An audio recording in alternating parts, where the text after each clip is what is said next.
السلام عليكم ورحمة الله وبركاته. الحمد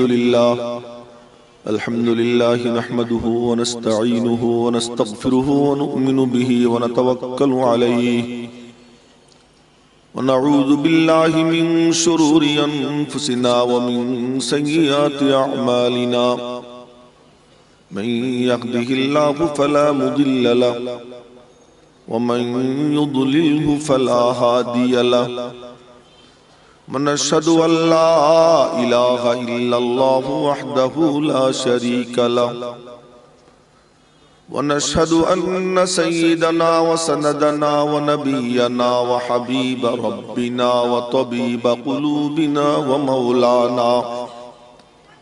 ومولانا محمدا عبده ورسوله صلى الله تعالى عليه وعلى آله وصحبه وبارك وسلم تسليما كثيرا أما بعد فأعوذ بالله من الشيطان الرجيم بسم الله الرحمن الرحيم قد أفلح من زكاها وقد خاب من دساها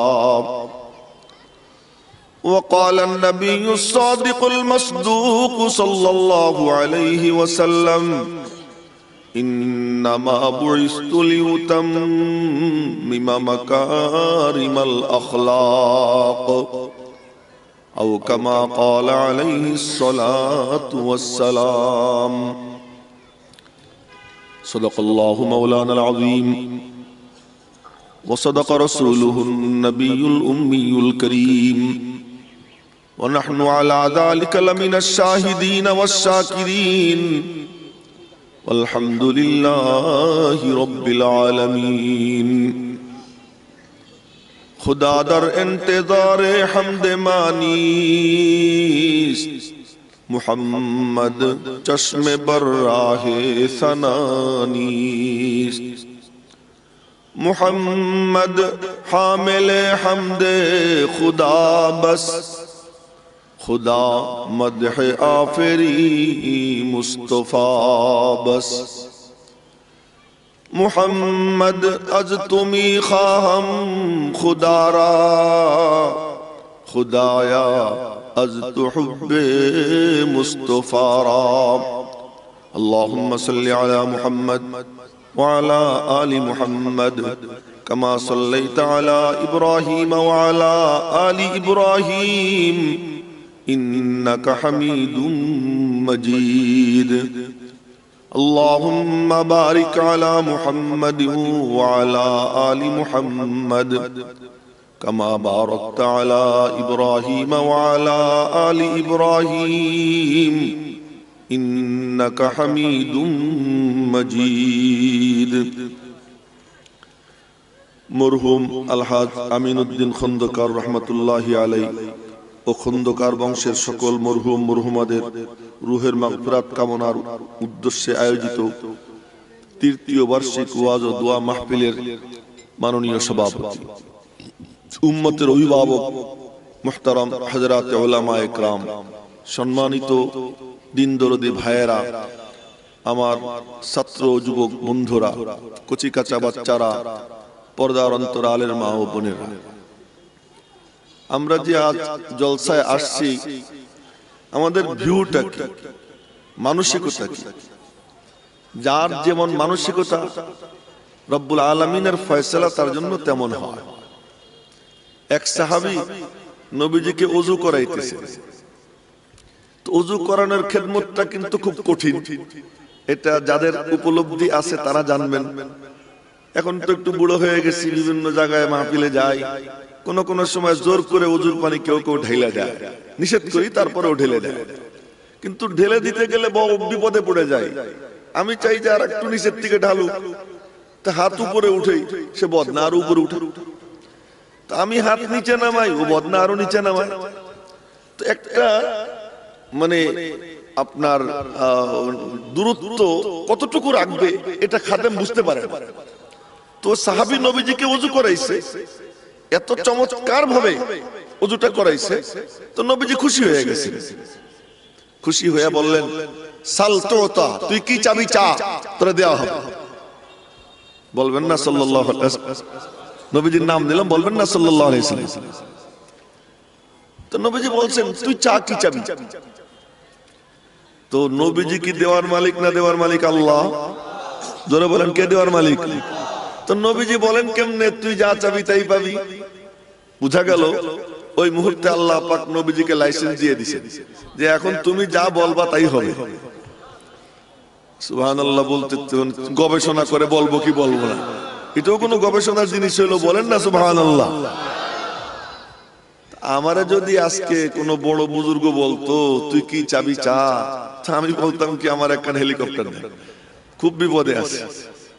তার কারণ সড়ক পথে দৌড়াদৌড়ি খুব কষ্টের কাজ, সারাক্ষণ আতঙ্ক, না জানি কখন গাড়ি মুখোমুখি লেগে যায়, না জানি পিছন থেকে মাইরে দেয়, নানান ঝামেলা। কিন্তু ওই সাহাবীর চিন্তা দেখেন, উনি বলতেছেন ইয়া রাসূলুল্লাহ দিবেন, হ্যাঁ আমি তো বলছি তুই যা চাবি তাই পাবি। তো বললেন, দিবারি যদি চান, আসআলুকা মুরাফাকাতাকা ফিল জান্নাহ, আমি জান্নাতে আপনার পাশাপাশি থাকতে চাই। তার চাহিদা দেখেন, তার রুচি দেখেন, চাইতেছে নাকি আমি জান্নাতে আপনার পাশাপাশি থাকতে চাই। আসমানের নিচে জমিনের উপরে এর মাঝের কোনো চাহিদা আমার নাই, আমার চাহিদা আসমানের উপরে যখন ওই ঘটনা ঘটবে তখন আপনার সঙ্গে থাকতে চাই। তো নবীজি বললেন, তো তুই কাম বানাই ফেলছিস, ফাইন্নি আলাইহি বিকাসরাতিস সুজুদ, ঠিক আছে জান্নাতে তোরে আমার পাশাপাশি রাখবো, তবে মনে রাখবি যার যার নিজের যোগ্যতা বলে সব হয়। কেউ যদি কিছু নিজে চেষ্টা করে, একজন তারে ধাক্কাই একটু আগাই দিতে পারে, নিজের পায়ে কোনো বল নাই, ওরে কি হাঁটানো যায়? তোমার যদি জান্নাতে যাইতে হয় ফরজ ওয়াজিব সুন্নাত তো ঠিক রাখতেই হবে, সাথে সাথে একটু নফল নামাজ পড়ো। নবীজি বলেন, নফল নামাজ পড়ো, তো আমি তোমারে জান্নাতে আমার পাশাপাশি রাখবো। তো নবীজিরে ওযু করায়, যাওয়ার সময় জান্নাতের টিকিট পকেটে নিয়ে চলে যায়। বলবেন না সুবহানাল্লাহ। ভিউটা দেখেন সাহাবায়ে কেরামের, যে নবীজির কাছে যাইতেন কোন মানসিকতা নিয়ে। কথাগুলো কেন বলতেছি পরে বলবো। এক বুড়া আসছে নবীজির দরবারে, বুড়া আসছে নবীজিরে, নবীজি বসে আছেন, আয়েশা সালাম দিছে, আসসালামু আলাইকা ইয়া রাসূলুল্লাহ। নবীজি সালামের জবাব দিবেন। বুড়া বলতেছে, শুনছি বলে একটা দিন কায়েম হবে, কিয়ামতের দিন হবে নাকি? একটা দিন কিয়ামত হবে, কেমনে হবে আগে তার চিত্রটা বলি। ইসরাফিল সিংহে একটা ফুঁক দিবে, সব কিন্তু গল্প করতেছি, গল্প চলে, কথা শুনবেন। ইসরাফিল সিংহে দুইবার ফুঁ দিবে, কোরআনে কারিমে আসছে 24 পারার 5ম পৃষ্ঠায়, অনুফিকা ফিস সূর ফাসাইকা মান ফিস সামাওয়াতি ওয়া মান ফিল আরদি ইল্লা মান শাআল্লাহ সুম্মা নুফিকা ফীহি উখরা ফাইদা হুম কিয়ামুন ইয়ানজুরুন। কানে হাত দিয়ে যদি ভালো করে সুর দিতে পারতাম তাহলে সবাই আল্লাহু আকবার বলতো, কিন্তু কানে হাত দিয়ে ওরকম ভালো সুর দিতেও পারি না, কেউ আল্লাহু আকবার বলেও না। দেখছেন তামাশা।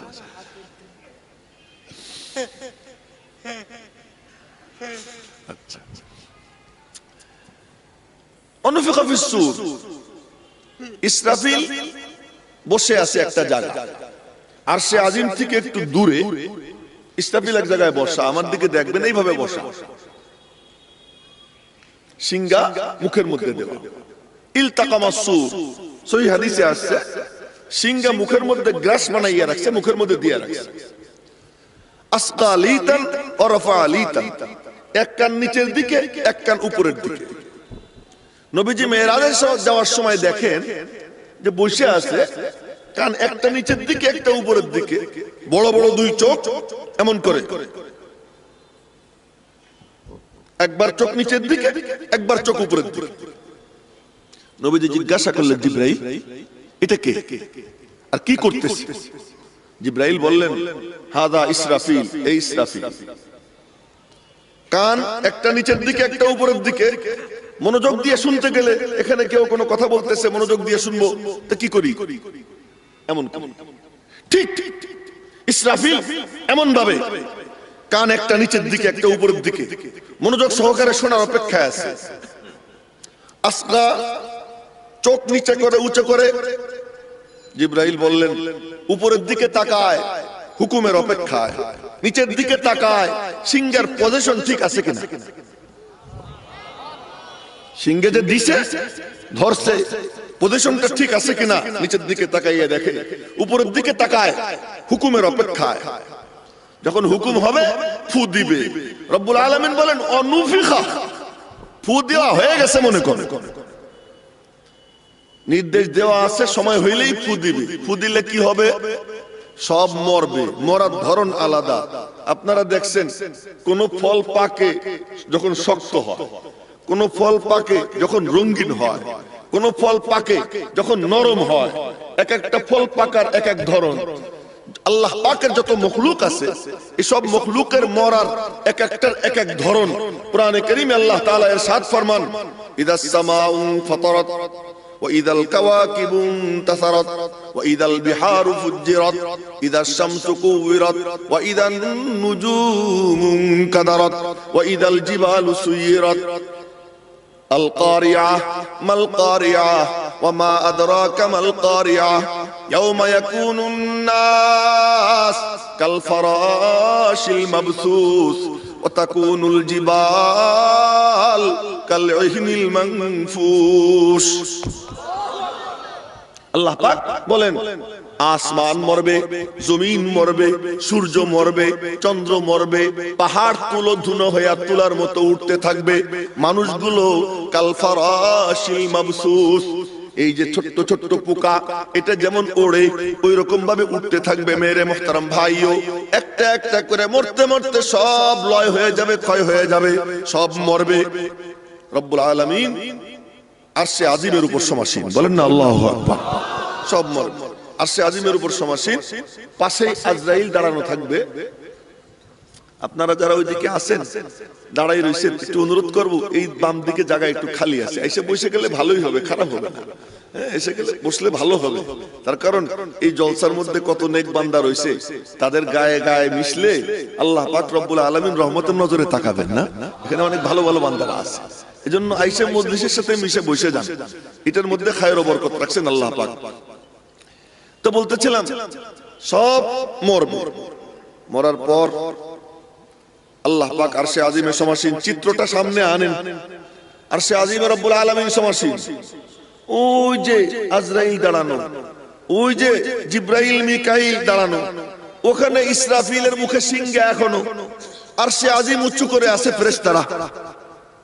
আর সব শেষ, আর সব শেষ।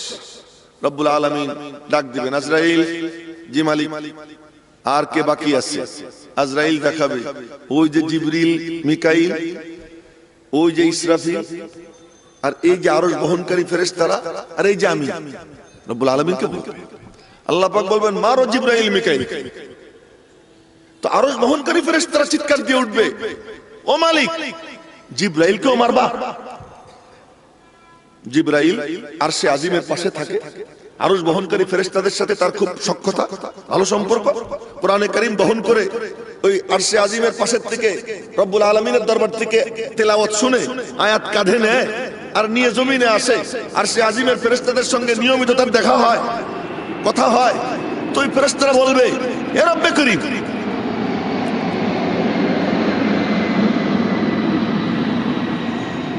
এই আরশ বহনকারী ফেরেশতারা বলবে, হে রব্বে করিম, জিবরাইলকেও মারবা? রব্বুল আলামিন বলবেন, উসকুত, চুপ, মা তাহতা আরশি আল মাউত, আমার আরশের নিচে যা আছে সব মরবে, সব মরবে, মারো।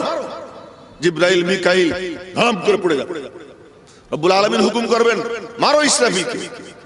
ইসরাফিলকে মারবে, সিংহে একটা উড়াল দিয়ে আরশে আজিমের দেয়ালের সঙ্গে ছেড়ে যাবে। আল্লাহ পাক জিজ্ঞেস করবেন, কে বাকি? আরশ বহনকারী ফেরেশতারা, মারো। আরশ বহনকারী ফেরেশতাদেরকে মারা হবে। আরশে আজিম যেমন ছিল তেমন থাকবে। এই প্যান্ডেল খুঁটির উপরে আছে, এই খুঁটিগুলো সরে গেলে এই প্যান্ডেল থাকবে থাকবে কিন্তু আরশ বহনকারী ফেরেশতা সরে যায়, আরশ নড়েও না। তাহলে আরশ বহনকারী ফেরেশতারা আরশ বহন করে না আরশ বহনকারী ফেরেশতা সহ আরশে আজিমকে মওলা পাক তার কুদরতের উপর বহন করে? মরবে। রব্বুল আলামিন বলবেন আর কে বাকি? আজরাইলের দুই পা থরথর করে কাঁপতে থাকবে। আজরাইল বলবে মালিক তোমার গোলাম আমি শুধু বাকি আছি।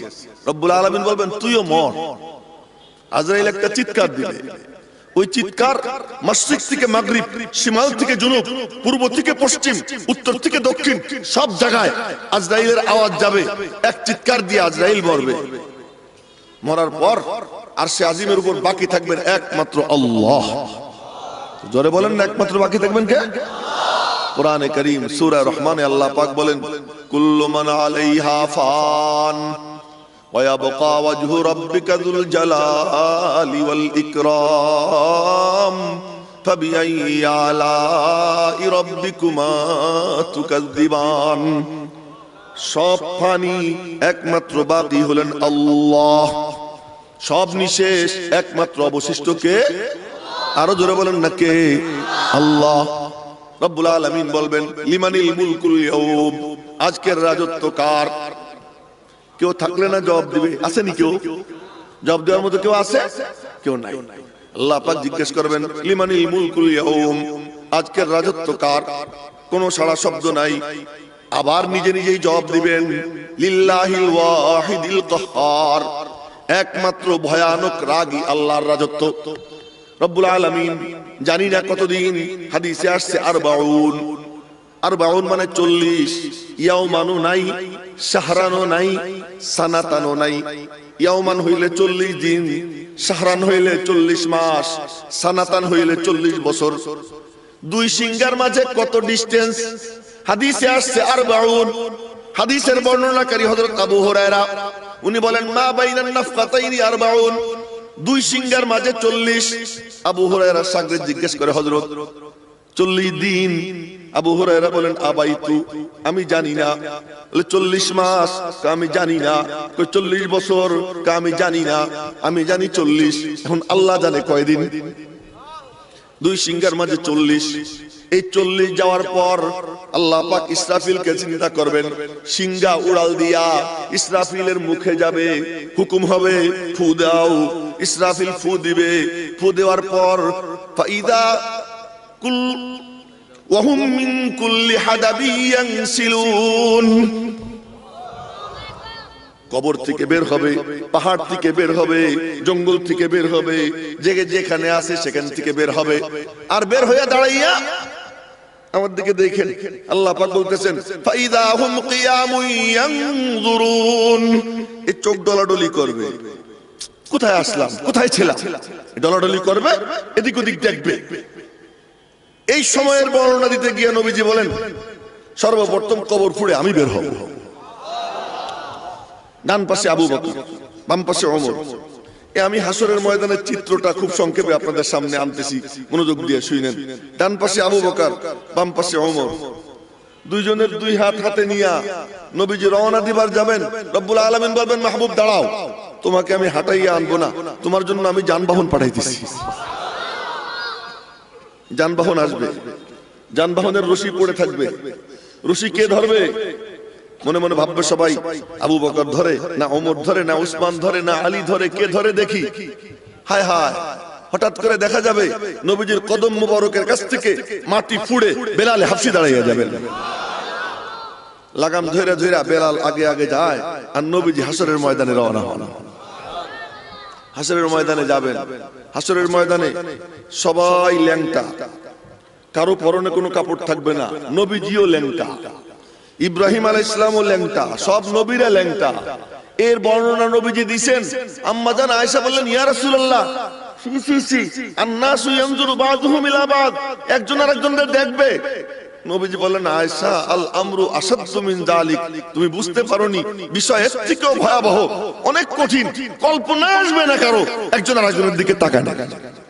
ওই সেন্সই থাকবে না যে কি দেখবে, সব এই দুশ্চিন্তায় কি হবে কি হবে। অন্য কোনো ব্রেনে অন্য কোনো কাজই করবে না। নবীজি বলেন সর্বপ্রথম আমার আব্বা ইব্রাহিমকে আল্লাহ কাপড় পরাবেন। ওই যে নমরুদ কি করছিল, ল্যাংটা করছিল আল্লাহর জন্য, তা আব্বাজান বলছেন আল্লাহ তোমার জন্য আমার ইজ্জত নিতেছে, আমি তাতে রাজি আছি। রব্বুল আলামিন তার শুকরিয়া আদায় করবেন। ওই সময় আল্লাহ পাক শুকর আদায় করে সর্বপ্রথম কাপড় আব্বাজান ইব্রাহিমকে পরাবেন, এরপরে নবীজিকে পরাবে। নবীরা পাবে আস্তে আস্তে জান্নাতের উপযুক্ত যারা, তাদেরকে কাপড় দেওয়া হবে, কাপড় চোপড় পরবে। ওই ময়দান কায়েম হবে। সেই ময়দানের একটা একেবারে সংক্ষিপ্ত চিত্র আপনাদের সামনে তুলে ধরতেছি। ওই ময়দান যখন কায়েম হবে, তো ওই ময়দানে অবস্থাটা কি এই সম্পর্কে সাহাবায়ে কেরাম আয়েশা নবীজিকে জিজ্ঞেস করছেন। তো ওই বুড়া আসলেন, মনে আছে তো বলতেছিলাম, বুড়া এসে বলে ইয়া রাসূলুল্লাহ শুনছি হাসরের ময়দান বলে একটা কায়েম হবে, ওই ময়দানে কি কোনো বিচার আচার হবে না? তো নবীজি বলেন অবশ্যই বিচার হবে। তো বুড়া কয় কি, তো বিচারক কে থাকবে? আমরা তো জানি প্রেসিডেন্ট একজন, বিচারক আর একজন, প্রধানমন্ত্রী একজন, বিচারক আর একজন। তো আল্লাহ পাকের ওই আদালতের বিচারক কে থাকবে? নবীজি বলেন কে আবার? রব্বুকা, তোমার রব। যখন বলছে তোমার রব, বুড়া ফালদে উঠছে, কয় যে ইয়া রাসূলুল্লাহ তাইলে আমার কোনো টেনশন নেই। নবীজি বলেন তোমার কেন টেনশন নাই কেন? ইন্না রাব্বি কারীম ওয়াল কারীমু মান ইযা কাদারা গফারা। আমার রব হলেন করিম, আর করিম তো তাকে বলা হয় যে ক্ষমতা পাওয়ার পরে ক্ষমা করে দেয়। আমার মাওলার তো আজও আমার উপর ক্ষমতা আছে, ওই দিন ক্ষমতা আরো নিরঙ্কুশ হবে। আমার কোনো সংশয় নাই, আমার কোনো সন্দেহ নাই, আমার মাওলা আমারে মাফ করে দিবে। তো বুড়াই কথা যখন বলছে, নবীজি কোনো ধমক দেন নাই, আল্লাহর পক্ষ থেকেও কোনো ধমক আসে নাই। নবীজি মাইনা নিছেন, এই গল্প স্বল্প করে বিদায় নেয়, বুড়া জান্নাতের টিকিট পকেটে নিয়ে চলে যাওয়া গেল। এক সাহাবীর কথা বললাম, দুই সাহাবীর কথা হইল, মনে রাখেন। 3 নম্বর ওয়াকিয়া শুনাইতেছি, নবীজির দরবারে যে সাহাবীরা আসতেন তাদের কথাবার্তা কেমন হইতো। 3 নম্বর ঘটনা, এক সাহাবী, মনে রাখবেন তো না ভুলে যাবেন? মনে রাখবেন। 3 নম্বর ঘটনা, এক সাহাবী আসছেন, বাসা দূরে, মদিনা শরীফ থেকে বেশ দূরে, নিয়মিত আসতে পারেন না, অনেকদিন পর পর আসেন। একদিন বলতেছেন ইয়া রাসূলুল্লাহ, মাথা যেন না নড়ে কারো, মনোযোগ দিয়ে শুনে, কি ইয়া রাসূলুল্লাহ আমার বাসা তো দূরে, যখন আপনার কথা মনে পড়ে যায় ছুটে চলে আসি দেখার জন্য। আর নবীজির দেখার লোভ সাহাবীদের কেমন ছিল জানেন? সুবহানাল্লাহ সুবহানাল্লাহ, কেমন লোভ ছিল যে এক সাহাবী যুদ্ধে পাঠাইছেন এক দলকে নবীজি, তো যুদ্ধে চলে গেছে তারা, তো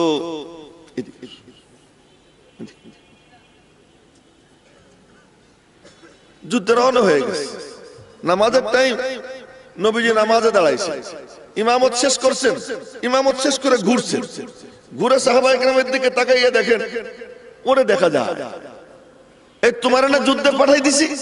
কে রাসূলুল্লাহ, এই তো যাইতেছি মানে কি যাও নাই কেন? চলে গেছিলাম, ওখানে যাওয়ার পরে মনে পড়লো যুদ্ধে যদি শহীদ হয়ে যায় আপনারা তো আর দেখার সুযোগ মিলবে না, তাই ফিরে আসছি এক নজর দেখার জন্য, এক নজর দেখবো, ওই জন্য ফিরে আসছি। নবীজি আর কিচ্ছু বলেন না, যাও তাড়াতাড়ি চলে যাও। এই এক নজর দেখা তাদের কাছে এমন ছিল। তো ওই সাহাবী বলে ইয়া রাসূলুল্লাহ বাড়ি তো দূরে, তো বাড়িতে যাই, যখন আপনার কথা মনে পড়ে মন ছুটে যায়, তো মদিনা শরীফ আসি আর আপনারে দেখি। তো কখনো মসজিদে পেয়ে যাই, কখনো অপেক্ষার পরে বাসার থেকে আসেন দেখি, আর যদি না থাকেন খুঁজে খুঁজে বের করে নিই। খুঁজতো কেমনে নবীজিরে তা জানেন? আল্লাহু আকবার, আল্লাহু আকবার। কাউকে জিজ্ঞেস করতো না কেউ, নবীজিরে খোঁজার জন্য মসজিদ থেকে বের হয়ে যেত। ওই যে একটা গলি, ওই যে একটা গলি, ওই যে একটা গলি, ওই গলির মুখে গিয়ে এমন করতো, নাক দিয়ে বাতাসটা, যে রাস্তায় ঘেরান পাইতো ওই রাস্তায় হাইটে হাইটে নবীজিকে পেয়ে যেত। সারা বদন মুবারক আল্লাহ পাক আতর বানাই দিছিলেন। ওই কাহিনী বলতে গেলে ঘন্টা খানিক লাগবে, ওইটার দিকে যাব না আজকে, যে আলোচনা করতে চাইতেছি ওই দিকে যাই। তো তালাশ করে পেয়ে যাই। কিন্তু আমার প্রশ্ন, ওই সাহাবী বলে আমার প্রশ্ন, ইয়া রাসূলুল্লাহ হাসরের ময়দান তো কায়েম হবে, মদিনা শরীফে তো কয়েক হাজার মানুষ, ওখানে তো কত হাজার হাজার কোটি মানুষ, ওখানে কি আপনাকে তালাশ করে পাবো?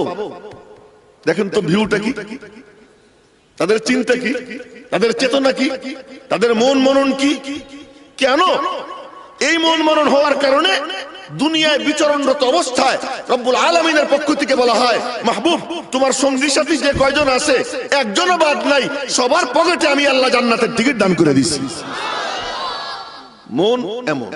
তো বলতেছি ইয়া রাসূলুল্লাহ, হাসরের ময়দানে যদি আপনাকে দেখতে মনে চায় আপনারে পাবনি। নবীজি বললেন, কেন পাবা না? অবশ্যই পাবা। তো সাহাবী বলে, তো ঠিকানা বলে দেন। দুনিয়ার ঠিকানা তো জানি, হাসরের ময়দানের ঠিকানা তো জানা নাই। আল্লাহর হাবিব বললেন, ঠিকানা শুধু তোমারে কেন দিব, কিয়ামত পর্যন্ত আনেওয়ালা সমস্ত উম্মতকে আমি ঠিকানা দিয়ে দিলাম। এই সেই ঠিকানা কি? ঠিকানার হাদিস বলতেছি। নবীজি বললেন, ইবগানি ফি সালাসাতি মাওয়াদিআ, তিন জায়গায় আমারে খোঁজ করবে। নবীজি কি করবেন তা একটু আগে বলি। নবীজি কি করবেন? হাসরের ময়দানে বিশেষ এক জায়গায় নবীজি বসে থাকবেন, এক জায়গায়। অন্য সবাই ছুটাছুটি করবে, অন্য নবীরা তারাও দাঁড়াইয়া দাঁড়াইয়া ছুটাছুটি করতে থাকবেন। নবীজি এক জায়গায় থাকবেন, আর সমস্ত মানুষ অস্থির পেরেশান হইয়া পরস্পরে বলা বলি করবে, কিছু একটা তো হওয়া দরকার, হয় জান্নাত নয় জাহান্নাম ফয়সালা হয়ে যাক। আর ভালো লাগে না, টেনশন আর ভালো লাগে না। পরীক্ষার্থী যেমন পরীক্ষা দেওয়ার পরে পরীক্ষার রেজাল্টের টেনশনে থাকে, পাস করি ফেল করি রেজাল্টটা বের হয়ে যাক, ওই রকম ভাবে হাসরের ময়দানে সবাই বলা বলি করবে, আরে জান্নাত হোক জাহান্নাম হোক ফয়সালা একটা যাই নেই, ফয়সালাটা তাড়াতাড়ি হয়ে যাক। তো কার কাছে যাওয়া যায়? আল্লাহ পাক সব ঘাটের পানি খাওয়াবেন। মনে মনে সবাই বলবে, আলোচনা করে সিদ্ধান্ত নেবে, চলো যাই, আব্বার কাছে যাই। তা আব্বারে গিয়ে পাম দিবি। আব্বা পাম দেয় কি দিরে? দেখেন হাদিসে আসছে পাম দেওয়ার ভাষা, আনতা আবুনা এক নম্বর, খালাকাকাল্লাহু বিয়াদিহি এক, দুই নম্বর, ওয়া নাফাকা ফীকা মির রূহিহি তিন নম্বর, ওয়া আসকানাকা জান্নাতাহু চার নম্বর, ওয়া আল্লামাকা আসমা কুল্লি শাই পাঁচ নম্বর। পাঁচটা পাম দিবে। এক নম্বর, আপনি আমাদের আব্বা, আল্লাহ পাক নিজ হাতে আপনারে বানাইছেন এবং আল্লাহ পাক নিজে ফু দিয়ে আপনারে দাঁড় করাইছেন। আপনাকে আল্লাহ পাক স্বর্ণের পালকিতে চড়াইয়া জান্নাত দিবেন। ওয়াসকানাকা জান্নাতাহু, ফেরেশতারা স্বর্ণের পালকিতে চড়াইয়া আব্বারে আর মারে জান্নাতে পৌঁছেছিল। তো ওই কথা স্মরণ করাবে, ওয়াসকানাকা জান্নাতাহু ওয়া আল্লামাকা আসমা কুল্লি শাই। ও একটা বাদ রয়ে গেছে বলতেছি, আপনাকে সবকিছুর ইলম দিবেন। ওয়া আসজাদা লাকা মালাইকাতাহু, ফেরেশতাদেরকে দিয়ে সিজদা করাইছেন। কয়টা হলো? 6টা। এই 6টা বইলা পাম দিয়ে বলবে, আব্বা আজকে একটু আল্লাহরে বলেন না, আল্লাহরে বলেন না কিছু একটা করুক। আব্বা বলবেন, পাম দিতেছো তোমার আব্বারে, তোমার আব্বা পামে ভুলবে না। তোমার বাপের মনে আছে গাছের ফল খাইছিল, আজকে যদি জিজ্ঞেস করে খাইলি কেন, আমার কোনো জবাব নাই, ভাগ ওই নূহের কাছে। তিনি প্রথম রাসূল। নূহ আলাইহিস সালাম বলবেন, তোদের খবর নাই আমি আমার কাফের ছেলের জন্য আবদার করছিলাম আল্লাহর কাছে, কেনানের জন্য। আজকে যদি আল্লাহ বলেন যে কাফেরের জন্য আবদার কেন করলি, আমার কোনো জবাব নাই, তোরা এক কাম কর, ইব্রাহিমের কাছে যা। ইব্রাহিম আলাইহিস সালাম বলবেন, তোরা জানিস না বড় মূর্তির কান্দে কুড়াল রাইখে বলছিলাম বড়টাই করছি, কিন্তু কাম তো করছি আমি, মনে মনে নিয়ত করছি যে আমিই করছি। তো ওদের বড়টাই করছে, ওরা মনে করছে বড় মূর্তি, আমি তো মনে মনে বলছি আমি। কিন্তু আল্লাহ যদি জিজ্ঞেস করেন কথা কেন ঘুরেই বললি, আমার কোনো জবাব নাই, তোরা মুসার কাছে যা। মুসা আলাইহিস সালাম বলবেন, পাম দিও না, আমি জানি আমি কে। কি? ওই যে একজনের থাপ্পড় দিয়েছিলাম, গোড়ার দিয়ে মরে গেছিল, মারতে চাইনি কিন্তু মরে গেছে। আজকে যদি আল্লাহ জিজ্ঞেস করেন থাপ্পড় দিলি কেন, আমার কোনো জবাব নাই, তোরা এক কাম করে ঈসার কাছে। ঈসা আলাইহিস সালাম বলবেন, খামাখা ঘুরে সময় নষ্ট করিস কেন, ওইখানে চলে যা, ঠিকানা দেখাই দে, ওই জায়গা চলে যা, ওই দেখ বসে রয়েছেন, তার আগেও কোনো গুনাহ নাই, পরেও কোনো গুনাহ নাই। আল্লাহ পাকের হাবিব, ফখরে রাসূল, মাওলায়ে কুল, হাদিয়ে সুবুল, ইমামুল আম্বিয়া, ফখরুল আম্বিয়া, মুআল্লিমুল খালায়েক, শফিউল মুজনিবিন, জনাবে মুহাম্মদুর রাসূলুল্লাহ সাল্লাল্লাহু আলাইহি ওয়াসাল্লাম। বলেন না সাল্লাল্লাহু আলাইহি ওয়াসাল্লাম। আরে দুরূদ শরীফ পড়লে দুরূদ শরীফ নাম ঠিকানা সহ সাথে সাথে রওজা পাকে চলে যায়। বলেন তো একবার সাল্লাল্লাহু আলাইহি ওয়াসাল্লাম। এই দুরূদ শরীফ পড়লাম, দুই ঠোঁট মেলে কি মেলে না দেখেন তো, সাল্লাল্লাহু আলাইহি ওয়াসাল্লাম। দুই ঠোঁট মেলে তো বুজুর্গানে দিন বলেন, এই দুই ঠোঁট মিলতে না মিলতেই রওজা পাকে নাম ঠিকানা সহ দুরূদ শরীফ পৌঁছে যায়। দুরূদ শরীফ পৌঁছলে কি লাভ বলবো বলবো? এটাও সুন্নাত, মাঝে মাঝে জিজ্ঞেস করা, তাই জিজ্ঞেস করলাম। আরে পেলেন আজকে এই টাইমে শুধু চলতেছে, দেখা যায় না। তো দুরূদ শরীফ পৌঁছলে কি লাভ? নাম ঠিকানা সহ নবীজির সঙ্গে পরিচয় হয়ে যাবে। আর নবীজি একবার যার নাম শুনতেন জিন্দেগিতে তারে ভুলতেন না।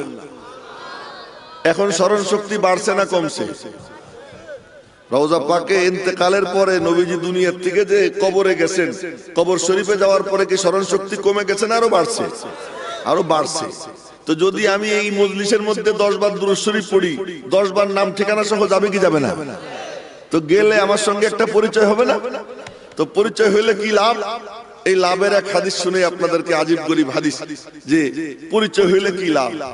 নবীজি কোন মুসলমানকে তো ভুলতেন না, প্রশ্নই আসে না। কোন অমুসলিমকেও যদি কোনোদিন দেখছেন, তারেও কোনোদিন ভুলেন না। এই অমুসলিমের এক হাদিস আছে বুখারী শরীফে। ইহুদি একটা ছেলে, 15-16 বছর বয়স, কিশোর বলা চলে, কিশোর। তো ওই ছেলেটা নবীজির বয়ান শুনতো, মাঝে মাঝে গিয়ে দাঁড়াই হা করে। দিল তো ফ্রেশ, ওর দিলের মধ্যে তো কোনো ঝামেলা নাই। বুড়ারা না বান্দর, যেগুলো বুড়া হয়ে যায় এগুলা পাইকে যায়, ওদের বান্দামি শয়তানি। কিন্তু যারা কিশোর থাকে, যারা তরুণ থাকে, ওদের দিল অনেক ফ্রেশ থাকে। কিছু করাইলে ওদেরকে দিয়ে করা যায়। তো ওই ছেলেটা ইহুদির ছেলে, কিন্তু দিলটা ফ্রেশ। গিয়ে নবীজির বয়ান শুনে হা করে চেয়ে থাকে, হা করে চেয়ে থাকে বয়ান শুনে। তো নবীজি তো সবাইরে দেখেন, আমরা তো বয়ান করি যারে ভালো লাগে তার দিকে থাকে। আমার নবীজি বয়ান করতেন ডান দিকে তাকাইতে, ডান দিকে তাকাইয়া ধীরে ধীরে ধীরে ধীরে ধীরে চোখ বাম দিকে আনতেন, আবার বাম দিকের থেকে ধীরে ধীরে ডান দিকে যাইতেন। এই ফাঁকে যত হাজার মানুষ থাকতো সবার চেহারা নবীজি দেখতেন এবং চিনে ফেলতেন। তো নবীজি লক্ষ্য করে দেখছেন। তো একদিন বয়ান করতে সময় বললেন, ওই যে একটা ছেলেকে দেখতাম, ইহুদির ছেলে, ওরে যে দেখি না, দেখছেন তামাশা, একটা ইহুদি ছেলেরে দেখতাম, ওরে যে দেখি না, গেল কোথায়?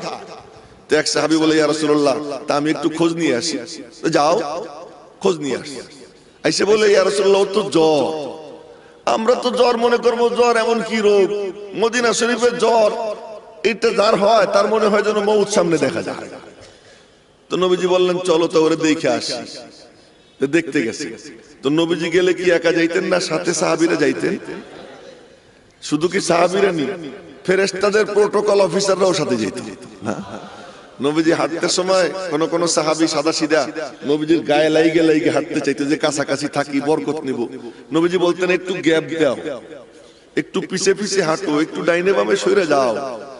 ইয়া রাসূলুল্লাহ, কেন? আমাকে বেষ্টন করে আমার অফিসাররা চলতেছে, তোমরা দেখতেছো না? এই প্রোটোকল অফিসার ফেরেশতারা নবীজির নিরাপত্তায় নিয়োজিত থাকতো। নামাজ পড়তেছিলেন খানায় কাবার পাশে, তো কাফেররা আসছে নবীজির সাথে মান্দ্রামি করে। নামাজের শেষে সাহাবীদেরকে বললেন, ওরা যদি আমার কাছে আসতো, ওদের এক একটা অঙ্গ আলাদা আলাদা হয়ে যেত, আমার নিরাপত্তা বাহিনী আমাকে বেষ্টন করে দাঁড়াইছে। তো নবীজির ওই নিরাপত্তা বাহিনী, ওই ফেরেশতাদের নিরাপত্তা বাহিনী সহ সাহাবায়ে কেরামকে নিয়ে দেখতে যাইতেছেন কারে? ইহুদির বাচ্চারে। কারে দেখতে যান? এবার বলেন তো, এই ইসলামকে সাম্প্রদায়িক বলা যায়? এই নবীজিকে সাম্প্রদায়িক বলা যায়? ওই নবীজির ওয়ারিস আলেম, সে কখনো সাম্প্রদায়িক হতে পারে না। দেখতে গেছে, তো ছেলেটা শুয়ে রইছে। পরিচয়ের লাভটা দেখেন, ছেলেটা শুয়ে রইছে, নবীজি তারে দেখলেন, আদর করলেন, আদর টাদর করে বললেন, বাবু কলেমাটা পড়ে ফেলা। নবীজি বুঝে ফেলছেন ছেলেটা বাঁচবে না, চেহারা দেখেই বুঝছেন বাঁচবে না। বললেন, বাবু কলেমাটা পড়। তোর বাপ, বুড়া বাপ পাশে দাঁড়ায় রয়েছে, ইহুদি বাপের দিকে তাকাইছে। কিরে আব্বা, কলেমা পড়তে কয়, পড়বনি। চোখ দিয়ে জিজ্ঞেস করে বাপ। বাপ কয়, কি আমার কথা শুনিস না? তুই আবুল কাসেমের কথা শোন, কলেমা পড়। আবুল কাসেমের কথা শোন বলতেছে ইহুদি। তো বোঝা গেল কি, পিতা যে সে সন্তানের অমঙ্গল চায় না, জানে আমি জাহান্নামে যাব, কিন্তু চাই কি সন্তানটা জান্নাতে চলে যাক। আমরা যারা মুসলমান পিতা, আমরা কি ইহুদির থেকেও খারাপ হব? বলেন তো, উচিত। তাহলে আমাদের সমাজের অবস্থাটা কি একটু দেখেন তো। ছেলে রাত্র 1টা-2টা পর্যন্ত পড়ছে, মেয়ে রাত্র 1টা-1:30 পর্যন্ত পড়াশোনা করছে, ঘুমাইছে। ফজরের সময় মা কিন্তু ঘরে কোরআন শরীফ পড়ে, জিকির আজকার করে, মার দিল নরম থাকে একটু। তো মা ডাক দিতেছে, এ খোকন ওঠ, বাবু ওঠ, নামাজটা পড়, পরে আবার ঘুমাস। বাপে ধমক দেয়, এই চুপ করো, তুমি মাতবাড়ি করো না, ও রাত 1টা-2টা পর্যন্ত পড়াশোনা করছে, ওরা ঘুমাইতে দাও। এই বাপ ইহুদির থেকেও খারাপ, এই বাপটা ইহুদির থেকেও খারাপ। এই জন্য সাবধান। দেখেন ইহুদি কি কয়, বলতেছে যে আবাদান তুই কলেমা পড়ে ফেল, আমি জাহান্নামে যাই যাব, তুই জান্নাতে চলে যা। এই কথা বলার পরে ওই ছেলে নবীজির দিকে তাকাইছে, নবীজির 2 চোখ তার চোখে, ওর 2 চোখ নবীজির চোখে, 4 চোখের মিলন হয়। ক্ষীণ কণ্ঠে আস্তে করে পড়ে, আশহাদু আল্লা ইলাহা ইল্লাল্লাহ ওয়া আশহাদু আন্নাকা রাসূলুল্লাহ। এতটুকু পড়ার সঙ্গে সঙ্গে দম বন্ধ হয়ে যায়, মাথা হিলে পড়ে যায়, সাথে সাথে ওর ইন্তেকাল হয়ে যায়। নবীজি বললেন, ও সাহাবীরা, আমার বাবুটা পবিত্র হয়ে গেছে, ওর গায়ে আর কোনো ময়লা নাই। খবরদার খবরদার, আমার পবিত্র বাবুর গায়ে ওই বুড়া ইহুদি যেন হাত না লাগায়। ব্লাড কানেকশন কোনো কানেকশন না, রুহানি কানেকশন, আসল কানেকশন, আত্মিক সম্পর্ক, আসল সম্পর্ক। ও এখন আমার রুহানি সন্তান হয়ে গেছে, খবরদার ওর গায়ে যেন বুড়া হাত না দেয়। তোমরা ওরে গোসল দাও, কাফনের কাপড় পরাও।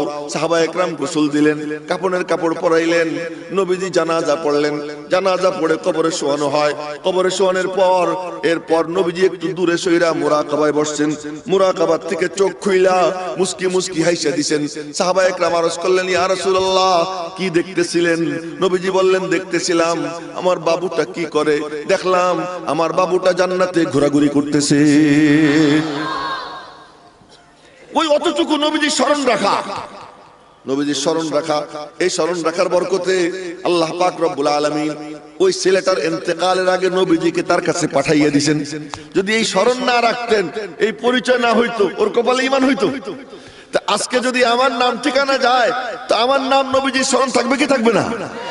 হাসরের ময়দানে নবীজির সঙ্গে দেখা হবে কি হবে না?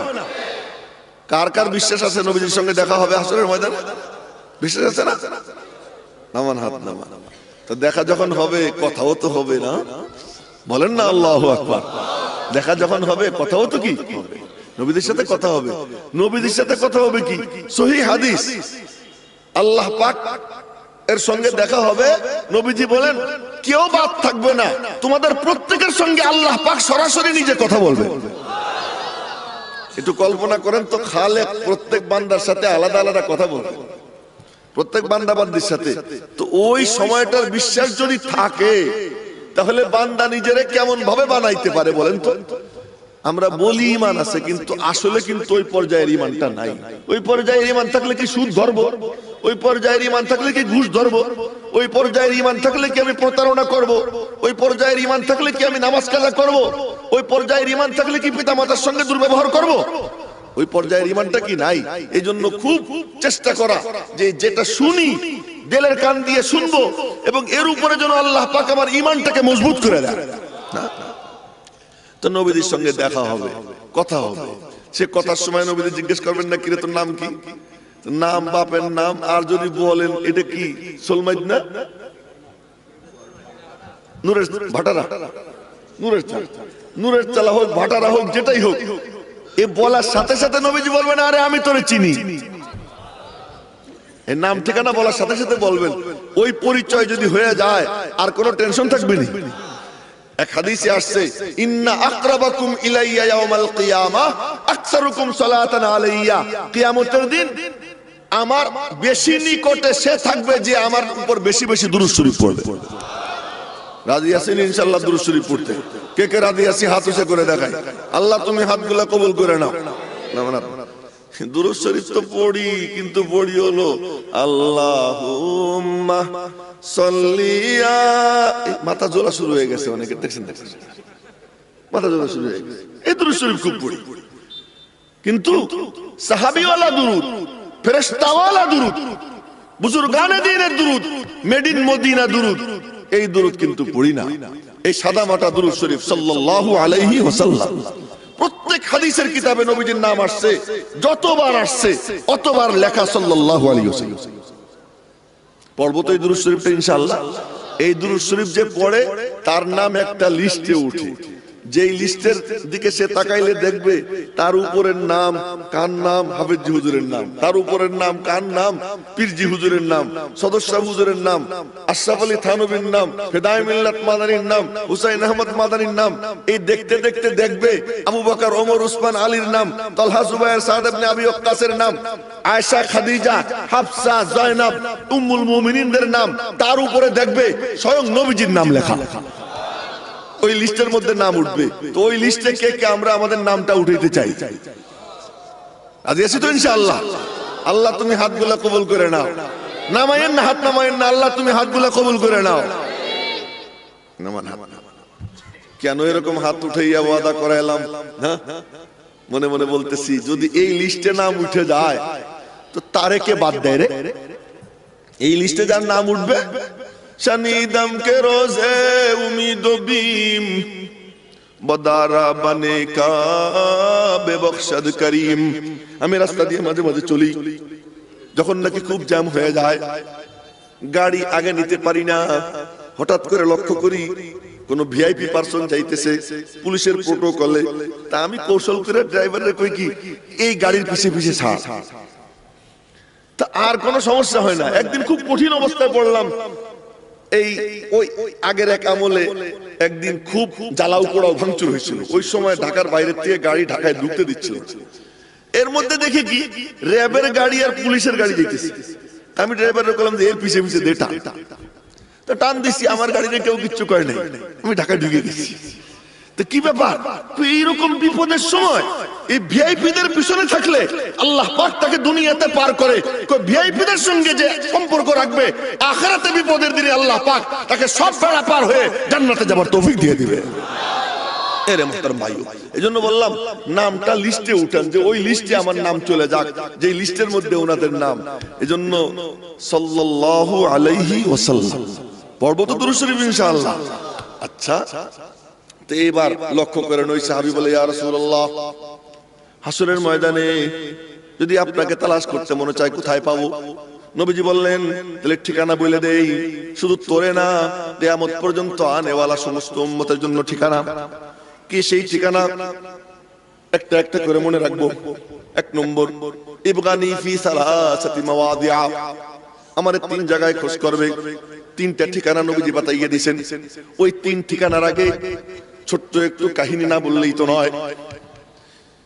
সমস্ত নবীদের থেকে ধাক্কা খাইয়া সব মিলে নবীজির কাছে যাবে।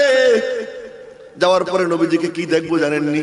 গিয়ে দেখবো নবীজি বসে আছেন, একটাই মাত্র বাক্য তার মুখ দিয়ে বের হইতেছে, রব্বি হাবলি উম্মতি, রব্বি হাবলি উম্মতি। ও মুসলমান, ও আল্লাহর বান্দা, নবীর উম্মত, জোড় হাত করে বলি তোমাদের কাছে, যে লোকটা দুনিয়ায় থাকতে সারাক্ষণ কান্নাকাটি করতেন, উম্মতের জন্য সারাক্ষণ কান্নাকাটি করতেন, সিজদা দিছেন, এমন কান্নার কান্না যায় নামাজ পুরা মনে হয় যেন বদনা দিয়ে পানি ঢেলে দিছে। আম্মা জান আয়েশা সিদ্দিকা রাদিয়াল্লাহু তাআলা আনহা বলেন যে জায়নামাজ থেকে নবীজি মাথা উঠাইতেন, দেখতাম পুরো জায়নামাজটা একেবারে ভিজে গেছে, মনে হয় যেন পানি ঢেলে দেওয়া হয়েছে। এক সিজদা এত লম্বা, এত লম্বা, আমার মনে হইতো, মা বলেন, আমার মনে হইতো নবীজি বুঝি দুনিয়াতে নাই। পরে আমি আঙ্গুলে চিমটি দিতাম, চিমটি দিয়ে বুঝতাম জিন্দা আছেন না মরে গেছেন। চিমটি দেওয়ার পরে বুঝতাম না এখনো জিন্দা আছেন। দুনিয়াতে এরকম কান্দাকাটি করতেন। কেমন কান্না কাঁদতেন একটা ছোট্ট ঘটনা শুনেই। আম্মা জান আয়েশা সিদ্দিকা রুমের মধ্যে বসা, নবীজি রুমে ঢুকছেন। এমন সময় মা বললেন, ইয়া রাসূলুল্লাহ, আমার একটা দোয়া করে দেন। নবীজি দোয়া করলেন, আল্লাহুম্মা গফির লি আয়েশা মা কদ্দামাত ওয়া মা আখখারাত ওয়া মা আসররাত ওয়া মা আ'লানাত ওয়া মা আনতা আ'লামু বিহি মিনহা।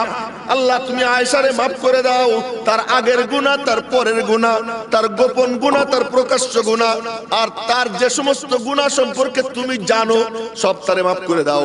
আম্মা জান আয়েশা এই দোয়া শুইনা চিত হইয়া শুইয়া খিলখিল করে হাসে দিয়েছেন। নবীজি বললেন, আয়েশা এমন করে হাসতেছো কেন? আম্মা জান বললেন, এমন দোয়া পাইলে কে না হাসতে পারে, এমন দোয়া যখন পাইছি এই জন্য খুশিতে হাসতেছি। নবীজি বলেন, আয়েশা তোমার আবেদনের পরিপ্রেক্ষিতে তোমার জন্য আমি এই দোয়া করছি, আমার কিয়ামত পর্যন্ত আনেওয়ালা গুনাহগার উম্মতের জন্য বিনা চাওয়ায় এই দোয়া আমি নিয়মিত করি, নিয়মিত তাদের জন্য দোয়া করি। দুনিয়াতে এমন দোয়া করতেন, উম্মতের জন্য অস্থির হইয়া ঘোরাঘুরি করতেন, দোয়া করতেন। আবার দুনিয়ার থেকে গেছেন, কবর মুবারকে এখন কান্নাকাটি করতেছেন। কবর মুবারকে উম্মতের জন্য কান্দেন, উম্মতের সব সংবাদ তার কাছে নিয়মিত যায়, কবরেও কান্দেন। হাসরের ময়দানে ওখানে বসেও এখন সেদিন কাঁদতে থাকবেন। আর আমরা যাব, গিয়ে উপস্থিত হব, বলবো ইয়া রাসূলুল্লাহ, আব্বা জান আদমের কাছে ধাক্কা খাইলাম, নূহের কাছে ধাক্কা খাইলাম, ইব্রাহিম, মুসা, ঈসা সবাই ধাক্কা দিয়ে বিদায় করে দিছে, আপনার কাছে আসছি। নবীজি বলবেন, আনা লাহা, এই কামের জন্য আমার মাওলা তো আমাকেই বরাদ্দ করেছে, কেন তোরা ঘোরাঘুরি করছিস, চল আমরা যাই। নবীজি রওনা দিবেন, রওনা দিবেন। আমি আপনাদেরকে দেখাই, হাতে নবীজির একটা পতাকা থাকবে, ওই পতাকায় লেখা মাওলা পাকের প্রশংসা, ওই পতাকার নাম লেওয়াউল হামদ। নবীজি বলেন, বুখারী শরীফের হাদিস, ওয়া বিয়াদি লেওয়াউল হামদি ইয়াউমাল কিয়ামাহ, কিয়ামতের দিবসে মাওলা পাকের প্রশংসার পতাকা আমার হাতে পতপত করে উঠতে থাকবে। নবীজি বলেন, আমি সামনে থাকব। হারামখোর দেওয়ানবাগি বলে মিছিল একটা হয়, দেখি আল্লাহ আগে, আল্লাহর পাশে আমি নবীজি বলে পিছনে, কত বড় বেয়াদবের বেয়াদব, কত বড় গুস্তাখের গুস্তাখ। আরে আল্লাহ পাকের হাবিব, আল্লাহ পাকের হাবিব, তার আগে কেউ হইতে পারে না। আল্লাহর পরে সমস্ত মখলুকের উপরে আলাদা আসন যার জন্য বরাদ্দ হয়েছে। দেখেন না, একটু সামনের দিকে যাই, নবীজি বলেন পতাকা হাতে আমি সবার আগে থাকবো, সবাই আমার পিছনে, যার যার স্তর অনুযায়ী পিছনে থাকবে। মিছিল হবে কয় কোটি? 17 কোটি, 100 কোটি, 1000 কোটি, কত কোটি তার কোনো হিসাব নাই। লক্ষ লক্ষ কোটি মানুষের মিছিল, সবার আগে দোজাহানের বাদশা, সমস্ত নবীদের সরদার, সমস্ত সৃষ্টির সরদার জনাবে মুহাম্মদুর রাসূলুল্লাহ সাল্লাল্লাহু আলাইহি ওয়াসাল্লাম। যাইতে থাকবো, যাইতে যাইতে যাইতে যাইতে রব্বুল আলামিনের বাড়ির গেটে গিয়ে দাঁড়াবো। আল্লাহর বলে একটা বাড়ি আছে, বুখারী শরীফের হাদিস। নবীজি বলেন, ফাস্তাযিনু আলা রাব্বি ফি দারিহি, আমি আমার রব্বের বাড়ির সামনে গিয়ে অনুমতি চাবো, মাওলা তোমার বাড়িতে আমি ঢুকতে চাই। আল্লাহ কেমন তাও জানি না, আল্লাহর বাড়ি কেমন তাও জানি না, আল্লাহর বাড়ির গেট কেমন তাও জানি না। নবীজি বলছেন তাই বিশ্বাস করি, বাড়ি একটা হবে, কেমন যেমন হওয়া চাই তেমন বাড়ি। ওই বাড়ির সামনে গিয়ে দাঁড়াবো, দরওয়াজায় দাঁড়াইয়া নবীজি বলবেন, ও রব্বে করিম, তোমার গোলাম মুহাম্মদ তোমার দরওয়াজায় দাঁড়াইয়া, বলেন না সাল্লাল্লাহু আলাইহি ওয়াসাল্লাম, তোমার গোলাম তোমার দরওয়াজায় দাঁড়াইয়া। নবীজির সবচেয়ে বড় পোস্ট কি জানেননি? সবচেয়ে বড় ডেজিগনেশন কি? সবচেয়ে বড় পদ কি? সবচেয়ে বড় পদবি কি? নবীজি নামাজে আত-তাহিয়াত পড়তে সময় বলেন কি? 1 নম্বর পদবি আমার, ওয়া আশহাদু আন্না মুহাম্মাদান আবদুহু। আমার 1 নম্বর পদ, 1 নম্বর ডেজিগনেশন, আমি আল্লাহ পাকের বান্দা। ওই দিন গিয়ে বলবেন, মালিক তোমার গোলাম মুহাম্মদ সাল্লাল্লাহু আলাইহি ওয়াসাল্লাম তোমার দরওয়াজায় দাঁড়াইয়া অনুমতি প্রার্থনা করতেছি। রব্বুল আলামিনের কুদরতের রিমোটে চাপ পড়বে, দরওয়াজা ওপেন হবে, দরওয়াজা ওপেন হবে, বলেন না আল্লাহু আকবার। দরওয়াজা ওপেন হবে, ওই ঘরে আর কেউ নাই, জিবরাইলও নাই, মিকাইলও নাই, ইসরাফিলও নাই, আজরাইলও নাই, আদমও নাই, মুসাও নাই, ইব্রাহিমও নাই, ঈসাও নাই, নূহও নাই। ওই ঘরে একা আল্লাহ, আল্লাহ পাক একা থাকবেন। নবীজি বলেন, আমি ভিতরে ঢুকবো, ভিতরে ঢুকবো, ঢোকার পর একটা আসন থাকবে, ওখানে আলাদা একটা আসন।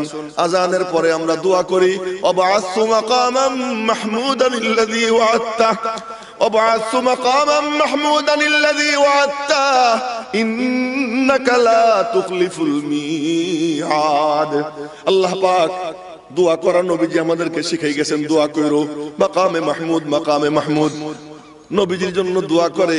ফাঁকে মাসআলাটা বলে দেই, আজানের জবাব যদি কেউ দেয় আল্লাহু আকবার আল্লাহু আকবার, মুয়াজ্জিন বলে আমিও বলবো আল্লাহু আকবার আল্লাহু আকবার, মুয়াজ্জিন যা বলে আমি তাই বলবো, শুধু হাইয়া আলাস সালাহ হাইয়া আলাল ফালার জায়গায় বলবো লা হাওলা ওয়ালা কুওয়াতা ইল্লা বিল্লাহ, বাকি সব জায়গা মুয়াজ্জিন যা বলে আমিও তাই বলবো। আজানের শেষে একবার দুরূদ শরীফ পড়বো, দুরূদ শরীফ পড়ে আল্লাহুম্মা রাব্বা হাদিহিদ দাওয়াতিত তাম্মা এই দোয়া পড়বো। নবীজি বলেন এই আমলটা যে করবে সে আমার সুপারিশ পাওয়ার উপযুক্ত হয়ে যাবে। আমলটা কে কে করবো ইনশাআল্লাহ? আল্লাহ পাক তুমি তৌফিক দান করো, সকলে বলি আমিন। এ ভাই, এই যে ফাঁকে ফাঁকে আমি বলি এটা হলো দ্বীনি জলসার পুঁজি। দ্বীনি জলসায় আসলাম, এক একটা আমল নিয়ে যাব।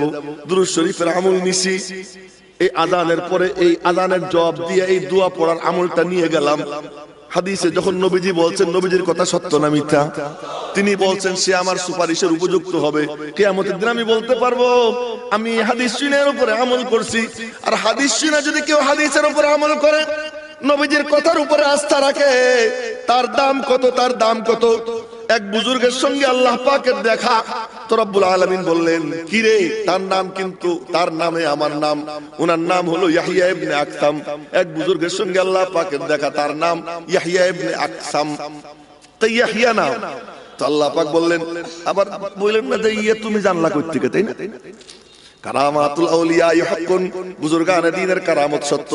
হযরত শেখ আহমদ সরহিন্দি মুজাদ্দিদ আল ফেসানি তিনি জমিনে বসে বসে মুরাকাবা করতেছেন, মুখ চোখ কালা, খুব পেরেশান। অনেকক্ষণ পর চোখ খুলে মুস্কি হাসিয়ে দিয়েছেন। সাথীরা জিজ্ঞেস করলো হযরত কি দেখতেছিলেন? লৌহে মাহফুজে একজনের নাম জাহান্নামীদের লিস্টে লেখা, আমার এলাকার লোক। তো আমি আল্লাহর কাছে দোয়া করতেছিলাম যে আল্লাহ ওর নামটা তুমি জান্নাতীদের লিস্টে লিখে দাও। অনেক কান্নাকাটির পর আমার মাওলা আমার দোয়া কবুল কইরা ওই নামটা জাহান্নামীদের লিস্ট থেকে কাইটা জান্নাতীদের লিস্টে লিখে দিয়েছেন। এই জমিনে বসে বসে দেখতেছেন মুজাদ্দিদ আল ফেসানি। এরকম কোন বুজুর্গের কারামত, ওই কারামতের কথা লেখছেন হযরত আশরাফ আলী থানভী রাহমাতুল্লাহি আলাইহি। ইয়াহইয়া ইবনে আকসামের সঙ্গে আল্লাহ পাকের দেখা। এই হাদিস মানলে, হাদিসের উপর বিশ্বাস রাখলে মাওলার দরবারে তার মান কত, তার শান কি দেখেন। ইয়াহইয়া ইবনে আকসাম রাহমাতুল্লাহ আলাইহি বলেন আল্লাহর সঙ্গে আমার দেখা। তো রব্বুল আলামিন বলেন কি রে বুড়া, শুনেন কি রে বুড়া, বুড়া হওয়ার পরেও তো দুষ্টুমি ছাড়িস নেই। ধমক টমক পড়ছে, আমি কোনো জবাব দেই না। তো আল্লাহ পাক বললেন কি রে জবাব দিস না কেন? তা আমি বললাম মালিক হাদিসে কি শুনলাম আর তুমি কি বলতেছো মিলাইতে পারতেছি না। হাদিসে কি পাইলাম আর তোমার কি রূপ দেখি মিলাইতে পারতেছি না। হাদিসে পাইলাম একরকম, তোমারে দেখতেছি আর একরকম। রব্বুল আলামিন বললেন কি হাদিসে পাইছিস তুই বল। আমি তখন আল্লাহ পাকরে হাদিস শুনাইলাম। কি হাদিস? হাদাসানা আব্দুর রাজ্জাক قال حدثنا معمر قال حدثنا الزهري قال حدثنا عروة بن الزبير। এক একটা নাম এত বড় এত বড়, ওই এক এক নাম নেওয়ার বরকতে এই মজলিসের মধ্যে রহমতের বন্যা বইতে আরম্ভ হয়ে যাইতেছে। এই এক এক নাম এত বড় এত বড়। তার মধ্যে একজনের কথা বলি, হযরত উরওয়া ইবনে জুবায়ের আম্মা জান আয়েশা সিদ্দিকার আপন ভাগ্না। পায়ে একটু সমস্যা হয়ে গেছে, ডায়াবেটিস নাকি ছিল আল্লাহ জানে, কোন রোগের কারণে পায়ে পচন ধরছে। তো ডাক্তার পা কাইটে ফেলাইছে। ওই পা কাটার পরে পাটা হাতে নিছেন, হাতে নিয়ে উঁচু করে বলতেছেন আল্লাহ এই দেখো আমার এই কদমটা, তোমার কসম খেয়ে বলতেছি আমার জিন্দেগিতে আমার এই কদম দিয়ে তোমার গুনার দিকে একটা কদমও আমি মারি নাই। এই লোক হযরত উরওয়া ইবনে জুবায়ের। হযরত উরওয়া ইবনে জুবায়ের, এইজন্য বললাম নাম নিতেছি, নামগুলো কত ভারী ভারী।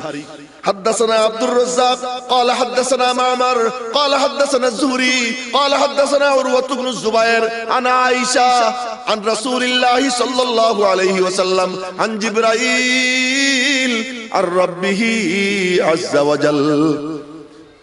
এই হলো হাদিসের সনদ। আমাকে বয়ান করেছেন আব্দুর রাজ্জাক, আব্দুর রাজ্জাক বলেন আমাকে বয়ান করেছেন মামার, মামার বলেন আমাকে হাদিস বয়ান করেছেন ইমাম জুহরি, ইমাম জুহরি বলেন আমাকে হাদিস বয়ান করেছেন উরওয়া ইবনে জুবায়ের, উরওয়া বলেন আমাকে হাদিস বয়ান করেছেন আম্মা জান আয়েশা সিদ্দিকা, তিনি বলেন আমাকে বয়ান করেছেন তোমার হাবিব মুহাম্মদ সাল্লাল্লাহু আলাইহি ওয়াসাল্লাম, তিনি বলেন আমাকে হাদিস শুনিয়েছেন জিবরাইল, জিবরাইল বলেন আমাকে বলেছেন আল্লাহ, বলেন না আল্লাহু আকবার, عن জিবরাইল আর রাব্বিহি আযজা ওয়া জাল, রব্বে করিমের পক্ষ থেকে হাদিস। বলে আমার হাদিস কি তুই ক। আল্লাহ পাক বললেন আমি কি বলছি বল। আমি তো শুনছি তুমি নাকি বলছো যে ব্যক্তি দ্বীনের পথে যার চুল দাড়ি পাইকা যায় তুমি বলে তার ইজ্জত করো। তা আমি তো হাদিস পড়তে পড়তে পড়াইতে পড়াইতে আমার চুল দাড়ি পাইকে গেছে। আমি তো মনে মনে ভাবছিলাম তোমার দরবারে ইজ্জত পাবো, এখন তো ধমক খাইতেছি, মিলাইতে পারতেছি না। এই কথা বলার পরে রব্বুল আলামিন কি বললেন দেখেন। রব্বুল আলামিন বললেন কি, বলে কি বললেন, সাদাকা আব্দুর রাজ্জাক ওয়া সাদাকা মা'মার ওয়া সাদাকা যুহরি ওয়া সাদাকাত আয়েশা وصدق حبيبي محمد صلى الله عليه وسلم وصدق جبرائيل وانا اصدق الاصدقاء। আল্লাহ পাক বললেন আব্দুর রাজ্জাক সত্য বলেছে, মামার সত্য বলেছে, জুহরি সত্য বলেছে, উরওয়া সত্য বলেছে, সিদ্দিকা বিনতে সিদ্দিক আয়েশা সত্য বলেছে, আর আমার হাবিব তার জুবানে তো আমি সত্য মিশাইয়ে দিছি, সত্য ছাড়া মিথ্যা বেরি হয় না। আর আমার জিবরাইল সেও সত্য বলেছে, আর আমি তো সব সত্যবাদীদের উপর মহা সত্যবাদী। আমি যা বলেছি ঠিকই বলেছি। দিনের রাস্তায় তোর চুল দাড়ি পাকছে, এর খাতিরে আমি মাওলা তোরে মাফ করে দিলাম। হাদিসের উপরে আস্থা। আজকে আমরা এই হাদিস শুনলাম যে ব্যক্তি ইদা আযানাল মুআজ্জিন ফাকুলু মিসলা মা ইয়াকুলুল মুআজ্জিন, নবীজির হাদিস বলতেছি। আর নবীজির হাদিস বলার বরকতে কসম খেয়ে বলতে পারি এই মুহূর্তে এই মজলিসে রওজা পাক থেকে নূরের তাজাল্লি এসে পড়তেছে। নবীজির হাদিস যেখানে চর্চা হয় ওখানে এসে নূরের তাজাল্লি পড়ে। তো নবীজি বলেন ইদা আযানাল মুআজ্জিন ফাকুলু মিসলা মা ইয়াকুলুল মুআজ্জিন ইল্লা ফিল হাইআলাতাইন। যে মুয়াজ্জিন যখন আযান দেয় সে যা বলে তুমিও তাই বলো, হাইয়া আলাস সালাহ হাইয়া আলাল ফালাহ বাদ দিয়া। আর এরপরে এই দোয়া পড়বে, যে এই দোয়া পড়বে হাল্লাত লাহু শাফাআতি ইয়াউমাল কিয়ামা, তবে কিয়ামতের দিন সে আমার সুপারিশ পাওয়ার উপযুক্ত হয়ে যাবে। করবো নাকি আমলটা ইনশাআল্লাহ? কে কে রাজি আছে ইনশাআল্লাহ আমলটা করব? আল্লাহ তুমি হাতগুলো কবুল করে নাও, সকলে বলি আমিন। ওয়াজ করে কি করব? ওয়াজ কিছু করলাম, জবরদস্ত বয়ান করলাম কানে হাত দিয়া, কিন্তু আপনারা শুধু আমার ওয়াজে বাহবা দিয়ে গেলেন, নিজেরা কিছু নিয়ে গেলেন না। এই ওয়াজ করে কোনো লাভ নাই। তুই একটা আমল সঙ্গে নিয়ে যাওয়ার চেষ্টা করব। আল্লাহ পাক যেন তৌফিক দান করেন। তো মনে রাখেন আল্লাহ পাক তার আসনে বসা। আসনটা কত বড় জানি না, আরশে আজিম কত বড় জানি না। আরশে আজিমে রব্বুল আলামিন সমাসীন, পাশে একটা আসন রাখা মাকামে মাহমুদ। এরা ওঠে কেন? এই দৃশ্য আমার কেউ দেখাইেন না মেহেরবানি করে, না যে ওয়াজ শোনার টাইম আধা ঘন্টা, এরকম যদি কারো থাকে যে আমি আধা ঘন্টা শুনে পরে চলে যাব, সে পিছে বসে এই মাঝখানে বসে উঠলে পরে কেমন একটা দেখতে খারাপ দেখা যায় না? মাঝখানে এসে বসা যায়, কিন্তু মাঝখান থেকে কিন্তু উঠা যায় না। এই কথাটা মনে রাখবেন। হ্যাঁ, আর উঠবেন কে কে? হাত উঁচা করে দেখান। উঠবেন কেউ? আচ্ছা, তো উঠেন না। যদি কারো বসতে মনে চায় মাঝখানে এসে বসে যান, জায়গা খালি করছে কয়েকজন। হ্যাঁ, বসে যান। তো বলতেছিলাম মাকামে মাহমুদ পাশে রাখা। দেখেন তো নবীজির শানটা কি, বড় শানওয়ালা নবী, বড় মানওয়ালা নবী, আজমতওয়ালা নবী, ইজ্জতওয়ালা নবী, হাশিক নবী, মাশুক নবী। দেখেন তার শান কি, তার মান কি। রব্বুল আলামিনের পাশে একটা আসন রাখা থাকবে মাকামে মাহমুদ। যে মাকামে মাহমুদের জন্য আমরা প্রত্যেক আযানের পরে দোয়া করি, প্রতিদিন কমপক্ষে 5 বার। যারা নামাজ পড়ে তারা আযানের পরে দোয়া করে। মাকামে মাহমুদ রেডি থাকবে। রব্বুল আলামিন বলবেন মাহবুব, ঢুকার পরে আল্লাহ পাক বলবেন মাহবুব ওই যে তোমার আসন, আজ আর কারো আসন নাই। জিবরাইল, মিকাইল, ইসরাফিল, আজরাইল, বড় বড় ফেরেশতা, আদম, নূহ, ইব্রাহিম, মুসা, ঈসা, উলুল আজমি মিনার রাসূল, বড় বড় নবী রাসূল, কারো কোনো আসন নাই। আর সব আসনবিহীন, একমাত্র আসন আমার, আর একমাত্র আসন তোমার। ওই যে তোমার জন্য আসন পাতা, তুমি বসো। তুমি কেন দাঁড়াই রইছো? নবীজি বলবেন আল্লাহ আমারে বসতে বললেন না। ভালো করে শুনেন তো। নবীজি বলবেন আল্লাহ আমাকে বসতে বলবেন না। আল্লাহ পাক আবার বলবেন মাহবুব বসো না। নবীজি আবার অনুরোধ করবেন মালিক আমাকে বসতে বলবেন না। তৃতীয়বারে রব্বুল আলামিন বলবেন মাহবুব তুমি বসো। আল্লাহ পাকের হুকুম পালনার্থে নবীজি ডান হাত মুবারক মাকামে মাহমুদ এমন করে শোয়াবেন। শোয়াইয়ে বলবেন আল্লাহ বসতে বললেন না। আল্লাহ পাক বলবেন কেন? দরওয়াজা খোলা থাকবে, উম্মতিদেরকে দেখা যাবে উম্মতিরা সব দাঁড়ায় রয়েছে, ছটফট ছটফট করতেছে। নবীজি বলবেন, আল্লাহ আমার ভয় হয় মাকামে মাহমুদে যদি আমি বসে পড়ি তো মাকামে মাহমুদ স্বয়ংক্রিয়, এত কোনো ড্রাইভার লাগে না, স্টার্ট দেওয়া লাগে না, বসলে পরে নিজে নিজে চলে। আমার ভয় হয় আমি বসার পরে ও যদি আমাকে নিয়ে উড়াল দিয়ে জান্নাতে চলে যায় তা আমার গুনাহগার উম্মতির কি দশা হবে। এই জন্য আমি বসতে পারতেছি না, তুমি আমারে মাফ করে দাও। রব্বুল আলামিন ছাড় দিয়ে দিবেন। আল্লাহ পাকের হাবিব রব্বুল আলামিনের রুদ্র মূর্তি দেখবেন, রুদ্র মূর্তি দেখা মুখে কোনো কথা আসবে না। সহিহ বুখারী শরীফের হাদিস, ফাইদা রাআইতু রাব্বি খারারতু লাহু সাজিদা, যখন আমি আমার রবকে দেখব দেখে আমি সিজদায় পড়ে যাব, আল্লাহ পাকের কদম বিছানো থাকবে, সিজদায় পড়ে যাব। সিজদায় পড়ে কথা টথা কিছু আসবে না, ভিতর থেকে কোনো কাজই করবে না, মাথায় কি বলবো না বলবো কোনো কথাই আসবে না, শুধু দুই চোখের পানি দর দর করে মাওলা পাকের সরাসরি কদমে পড়তে থাকবে। নবীজির চোখের পানি, নবীজির চোখের পানি মাওলা পাকের কদমে পড়তে থাকবে। ওই পানি পড়তে পড়তে আল্লাহ পাকের গজব রহমতে বদলাইয়া যাবে। তো আল্লাহ পাক রব্বুল আলামিন শিখাইয়া দিবেন, মাহবুব আমি কি বললে আমি খুশি হব তুমি জানো না, আমি শিখাইয়া দেই। আল্লাহ পাক তখন শিখাইয়া দিবেন এই ভাষা ব্যবহার করো। নবীজি ওই ভাষা দিয়ে আল্লাহ পাকের প্রশংসা করতে থাকবেন।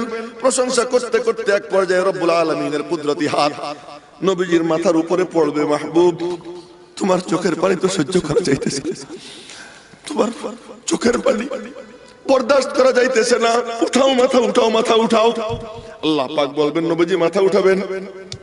ওরে উম্মতি আমরা কত বড় জালেম, কত বড় জালেম, দুনিয়াতেও কান্দে, কবরেও কান্দে, হাসরের ময়দানে এক কানে বৈশা উম্মতের চিন্তা কইরা কান্দতে থাকবে, আবার রব্বুল আলামিনের কুদরতি কদমে সিজদা দিয়া চোখের পানি ফেলতে থাকবেন।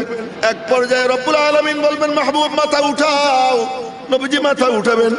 মাথা উঠানোর পর আল্লাহ পাক বলবেন, মাহবুব কি বলবা বলো, তুমি বলো বলো বলো, কুল তুসমা, আমি তোমার সব কথা মনোযোগ দিয়ে শুনবো।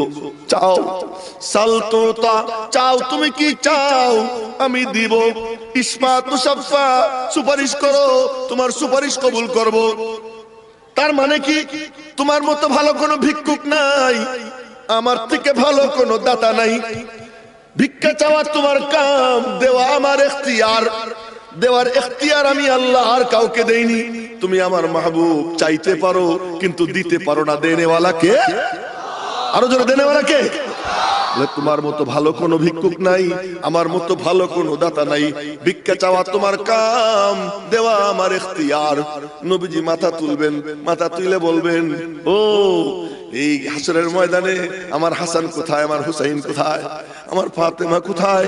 ইন্তেকালের সময় যে ফাতেমা নবীজির দেহ মুবারকের পাশে বৈশা পাগলির মতো নবীজিকে ডাকতেছিলেন আর বলতেছিলেন, ইয়া আবাতা আজাব রাব্বান দা, ইয়া আবাতা মান জান্নাতুল ফিরদাউসি মাওয়া, ইয়া আবাতা ইলা জিবরাইল নানা। নবীজির দেহ মুবারকের পাশে বসে ফাতেমা ডাক দিতেছিল, আব্বু ও আব্বু। আল্লাহ ডাক দিছে আর চলে গেলেন না, আল্লাহ ডাক দিছে আর চলে গেছেন। ও আব্বু জান্নাতুল ফিরদাউসে পৌঁছে গেছেন না? ইয়া আবাতা মান জান্নাতুল ফিরদাউসি মাওয়া, আব্বু জান্নাতুল ফিরদাউস যার ঠিকানা। আব্বু ইলা জিবরাইল নানা, জিবরাইল ওহী নিয়ে আসবে, আমি বলে দেব কি জন্য আইছো। আব্বু তো নাই, আব্বু চলে গেছে। ফাতেমা এই সমস্ত কথাবার্তা বলতেছিল, ফেরেশতারাও কাঁদতেছিল। আজকে নবীজি লাইসেন্স পাবেন, যা চাবেন তাই পাবেন। হাসান হুসাইন তাদেরকে কত মহব্বত করতেন। দুই রানের উপরে বসাইছেন দুই ভাইরে, বুকের মধ্যে জড়াইয়ে ধরছেন, জড়াইয়ে ধরে বলতেছেন, আল্লাহ ইন্নী উহিব্বুহুমা, হে আল্লাহ এই দুইটার আমি খুব মহব্বত করি। ফাহিব্বাহুমা, তুমিও মহব্বত করো। ওয়া আহিব্বা মান ইউহিব্বুহুমা, কিয়ামত পর্যন্ত আমার উম্মতের যেই হাসান হুসাইন রে মহব্বত করবে তারেও মহব্বত কইরো। এই দুইজনকে এত মহব্বত করতেন নবীজি। এই বেটা এই অমনোযোগী হওয়া ঠিক না। সামনে বসে তুমি এখন আঙ্গুল ফুটতেছো, এই দৃশ্য যেন আর না দেখি। এগুলো দেখলে আমি কথা বলতে পারি না, মনোযোগ দিয়ে শুনবা। এই ফাতেমা, ওই হাসান হুসাইন বলে তাদেরকে একটু দেখতে চাই। আয়েশা সিদ্দিকা নবীজির একমাত্র কুমারী বিবি, কি মহব্বত ছিল তার সাথে, হাদিস ভরা আয়েশা সিদ্দিকার মহব্বতের আলোচনায়।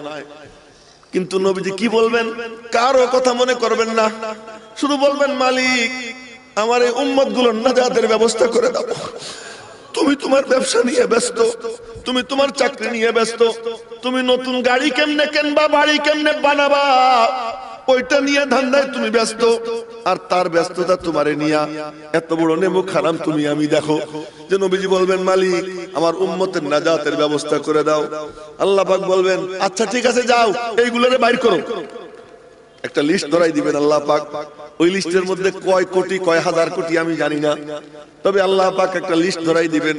ফায়াহুদ্দুলি হাদ্দা, বুখারী শরীফের হাদিস, ফায়াহুদ্দুলি হাদ্দা, ফায়াহুদ্দুলি হাদ্দা, আমাকে একটা সীমারেখা বেঁধে দিবেন, ওই সীমারেখা নিয়ে আমি যাব। আর খাজানে জাহান্নাম, জাহান্নামের জেলার মালিককে বলবো মালিক এই দেখ লিস্ট, এইগুলো বের করে দে। মালিক বের করে দিবে, ওদেরকে জাহান্নাম থেকে বের করে আমি জান্নাতে পৌঁছাইয়া আবার আইসা সিজদায় পড়বো।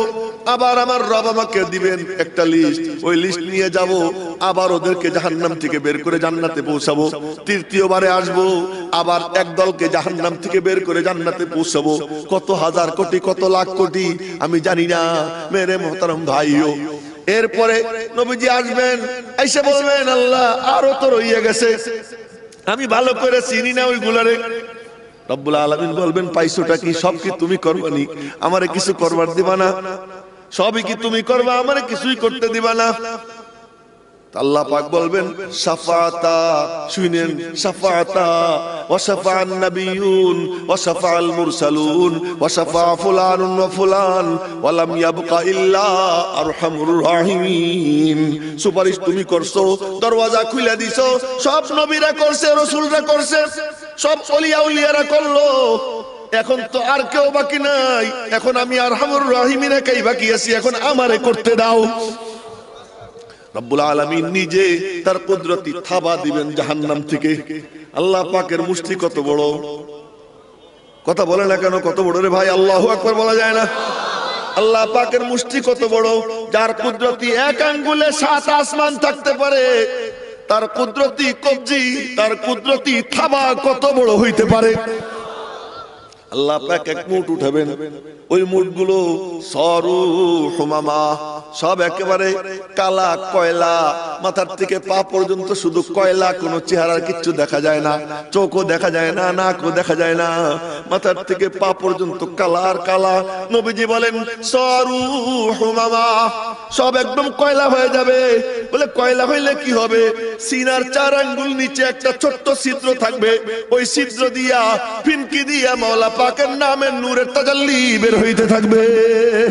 हमने के है या बद है मगर फिर भी है तेरे,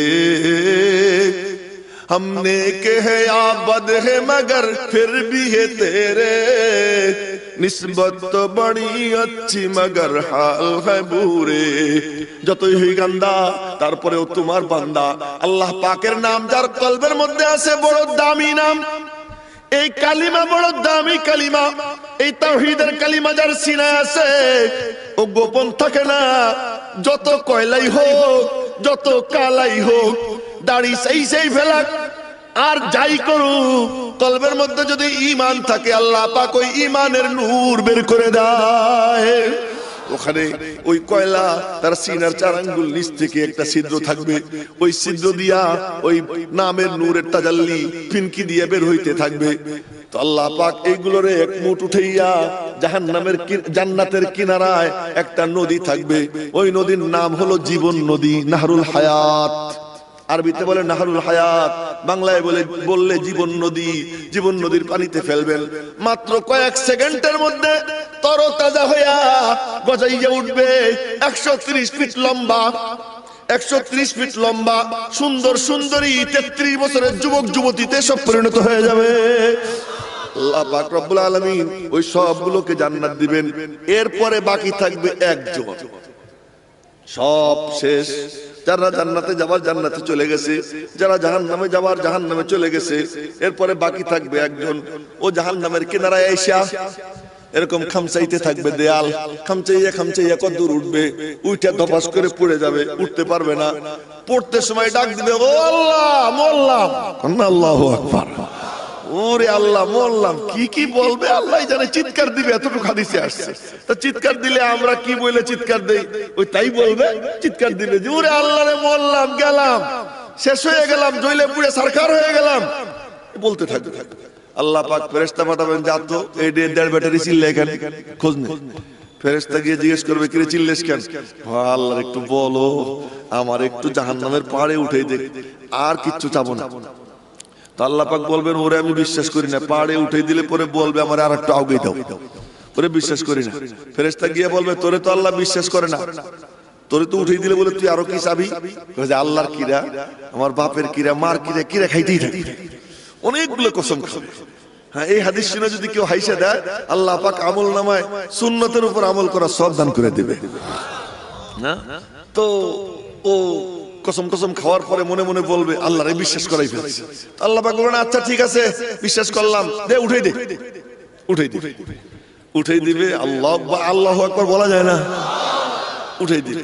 উঠাই দেওয়ার পরে মুখ থাকবে জাহান্নামের দিকে, ঠ্যাং থাকবে উল্টা দিকে। তো জাহান্নামের আগুনের বাতাস কেমন, চামড়া ঝলসে যাবে, গোশত খুইসে খুইসে পড়তে থাকবে, অনেকক্ষণ চুপচাপ থাকবে, এত কসম খাইছে। কিন্তু হঠাৎ করে আর সহ্য করতে না পারে ডাক দিবে, ও আল্লাহ। আল্লাহ পাক বলবেন, কিরে গাদ্দার, ও ডাক দিবে, ও আল্লাহ, ও রহমান। আল্লাহ পাক বলবেন, মাগদারাকা ইয়া বনি আদম, এ গাদ্দার, আবার কি? আল্লাহ একটু মুখ কান ঘুরে দাও না, মুখ কান ঘুরে দাও, সহ্য করতে পারতেছি না, রাহানি তাকাও, আগুনের তাপ আমার চামড়া ঝলসে দিতেছে, একটু মুখ কান ঘুরে দাও, পায়ে সহ্য করতে পারবো, মুখে পারতেছি না।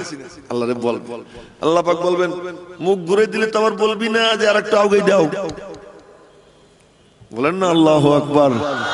কেমন রসিক আল্লাহ না, সব রসিকতা মানুষের জন্য বরাদ্দ, আর কারো জন্য, মানুষের সাথে। আবার তো বলবি না, না আল্লাহ তোরে কেমনে বিশ্বাস করি, কত কসম খাইলি। এবার শুরু করবে আগের থেকে দ্বিগুণ কসম খাওয়া।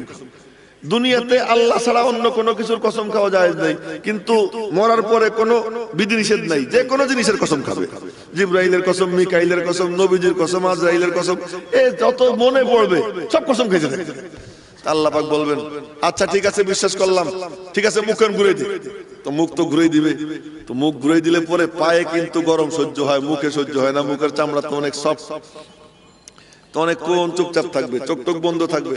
হঠাৎ চোখ খুলে দেখবে, আরে ঈদি দেখা যায় বিশ্ব রোডের মাথায় চমৎকার একটা গাছ, চমৎকার একটা গাছ, কি সুন্দর মনোরম ছায়া, এখানে তো রোদের তাপ, আগুনের তাপ। ওই গাছ দেখা চোখ বন্ধ করে, না রে আমার কপালে তো নাই, খামাখা ডাক দিয়ে কি লাভ, কত কসম খাইলাম। কিন্তু চোখ আবার খুলে যায়, আবার গাছ দেখে, গাছ দেখে আর ভিতর থেকে আসে আল্লাহ, কিন্তু কয় না, চাইপে রাখে। এক পর্যায়ে সহ্য করতে পারবে না, ডাক দিবে, ও রব্বে করিম, আবার কি? আল্লাহ এই খালি ওই গাছটা একটু দাও না, আল্লাহ আর কিছু চাই করে। বেহায়ার বেহায়া গাদ্দার, তুই না বলছিলি আর চাবি না, আল্লাহ এই সত্যি বলতেছি, এই শেষ, আর চাবি, খালি ওই গাছটা। আবার কসম খাবে, আল্লাহ পাক বলবে, আচ্ছা যা। তো ওই গাছের কাছে গিয়া হেলান দিয়া দুই পা লম্বা কইরা মনে হবে যে জান্নাতে পৌঁছে গেছে। ওর জন্য তো জান্নাতি, ওর জন্য তো জান্নাতি ছিল। কোথায় আসছে, কোথায়? গাছের ছায়ায় দুই ঠ্যাং লম্বা করে দেয়া, খুব আবেশে আরামে চোখ বন্ধ করবে। হঠাৎ চোখ খুলে দেবে, কি রে, এদি দেখা যায় এয়ারপোর্টের এখানের গাছ আরো সুন্দর, এখান থেকে বিশ্বরোড থেকে দেখবে যে এদিকে আর একটু দূরে এই গাছটা এর থেকে আরো সুন্দর। মনে মনে কয় যে গাছ তো এইটাও ছিল না, গজাইছে, দেখছি, চাইছি আর পাইছি। ওই গাছও তো ছিল না, ওইটা গজাইলো কেন? এটাও চাইলে মনে হয় পাইতে পারে, মনের মধ্যে আসবে। গবেষণা করে বলবে কি বলবে না সবাই মিলে। আল্লাহু আকবার বললে কি সওয়াব হয় না গুনাহ হয়? তাহলে বললে কি হয়? জনসরে বলে দেন আল্লাহু আকবার। এবার তো ওই আবার ডাক দিবে, ও মালিক, কি আবার কি? আল্লাহ ওই গাছটা দাও না। এ বেহায়াতি না বলছিলি আর চাবি না, আবার কসম খাবে।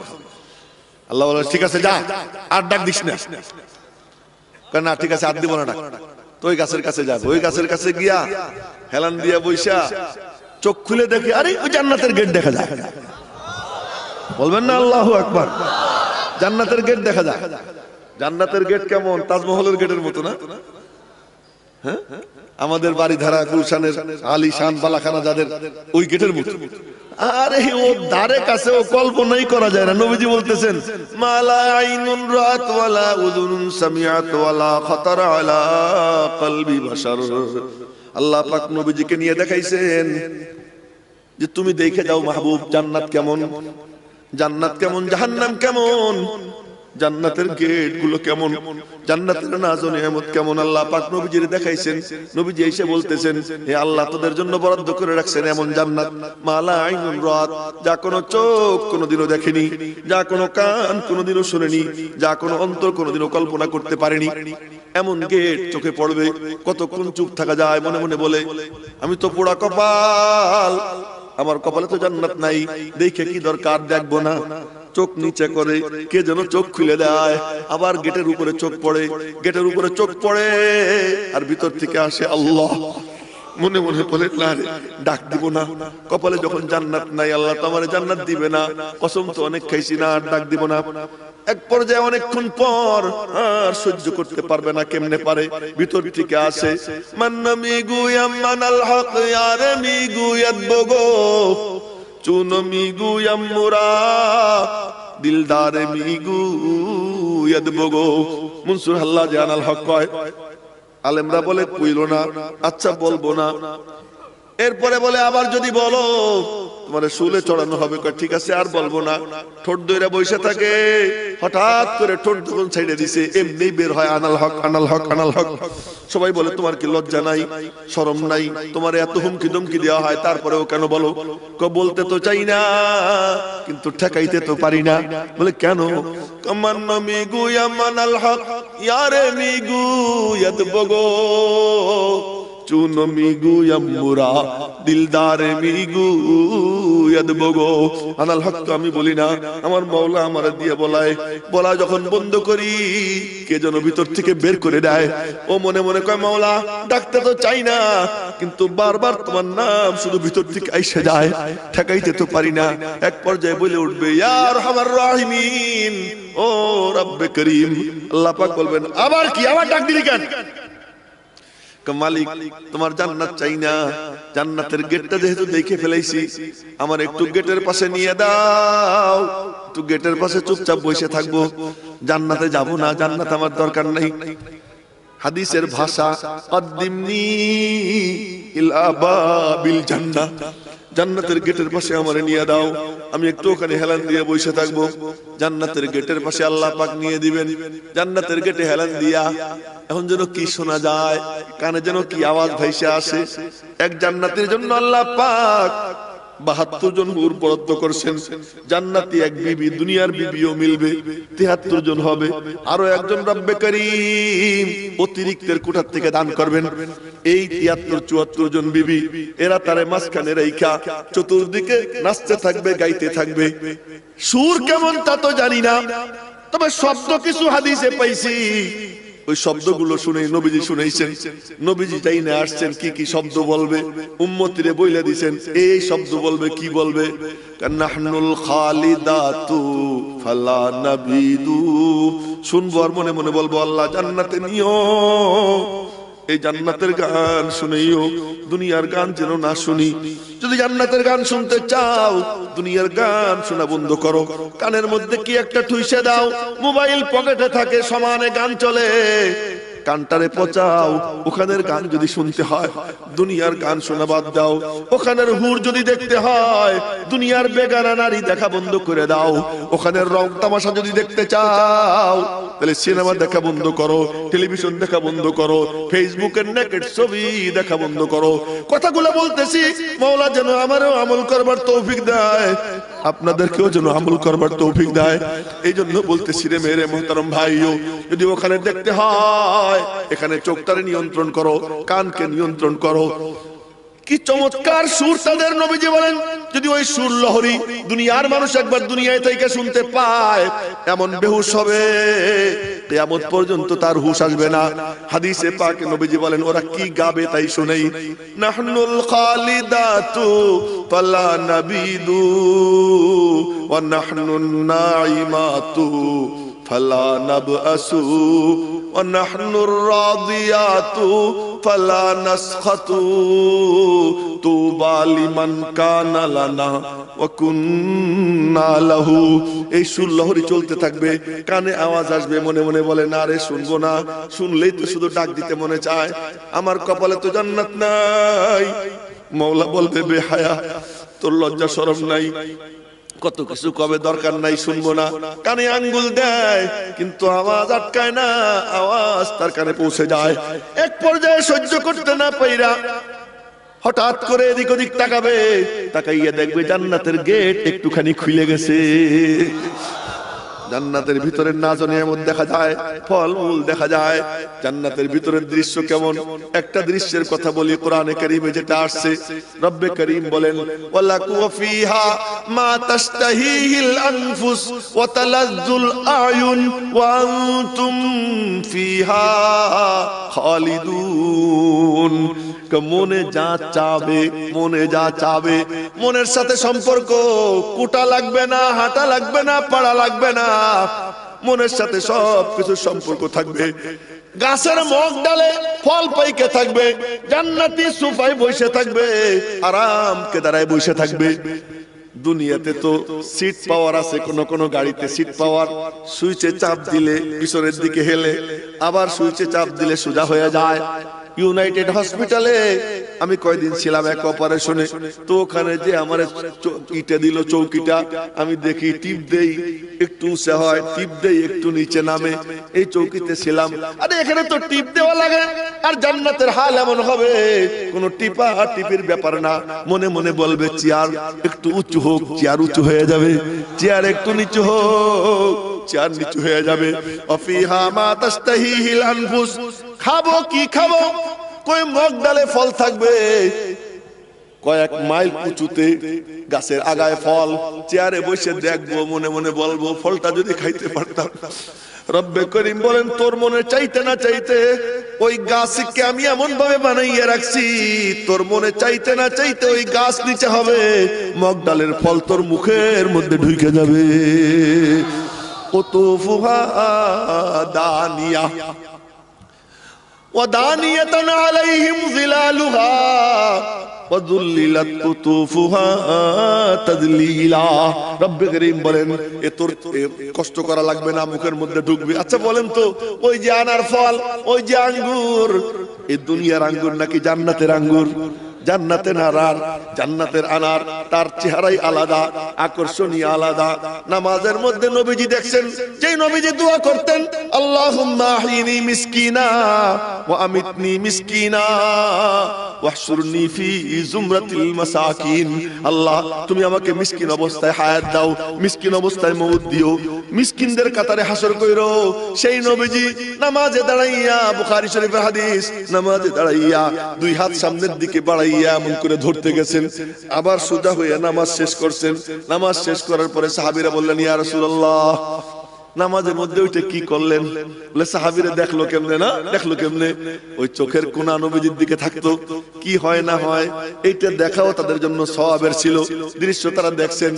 নামাজের পরে বললেন ইয়া রাসূলুল্লাহ রাইনা কাতানা বলতা শাইয়া, কি যেন ধরতে গেলেন দেখলাম।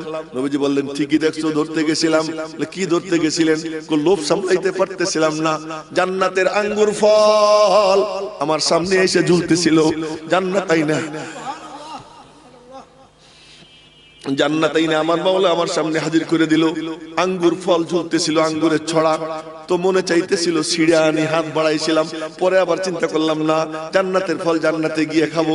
তো কেমন আকর্ষণীয় ওই আকর্ষণীয় ফল, ও জান্নাতের গেটের ফাঁক দিয়ে দেখবে ওই যে আনার ফল, ওই যে আঙ্গুর এই ঝুলতেছে, দেখে আর স্থির থাকতে পারবে না।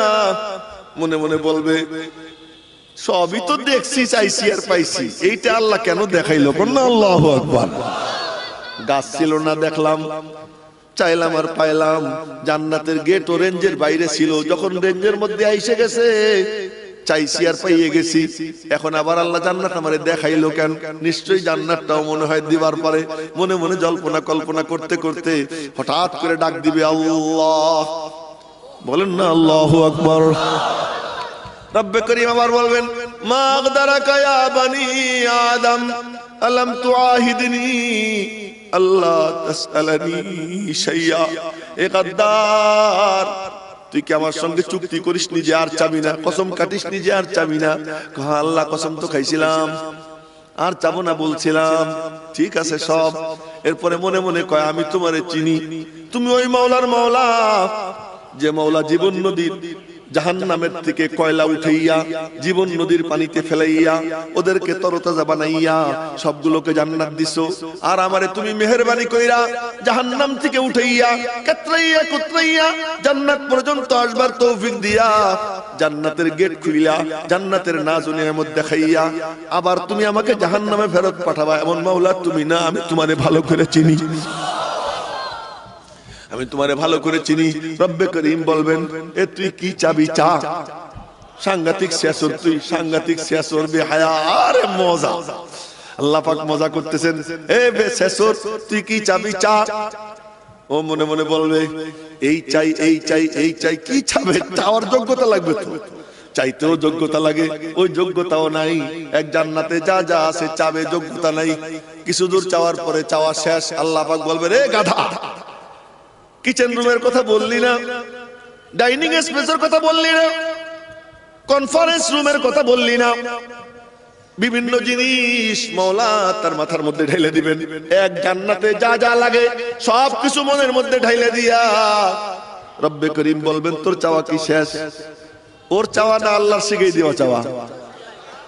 ও চাইছে না আল্লাহ চাওয়াইছে, আল্লাহ পাক শিখিয়ে দিয়েছেন। তারপরে বলবেন কি তোর চাওয়া কি শেষ? হ্যাঁ মালিক আমার চাওয়া শেষ।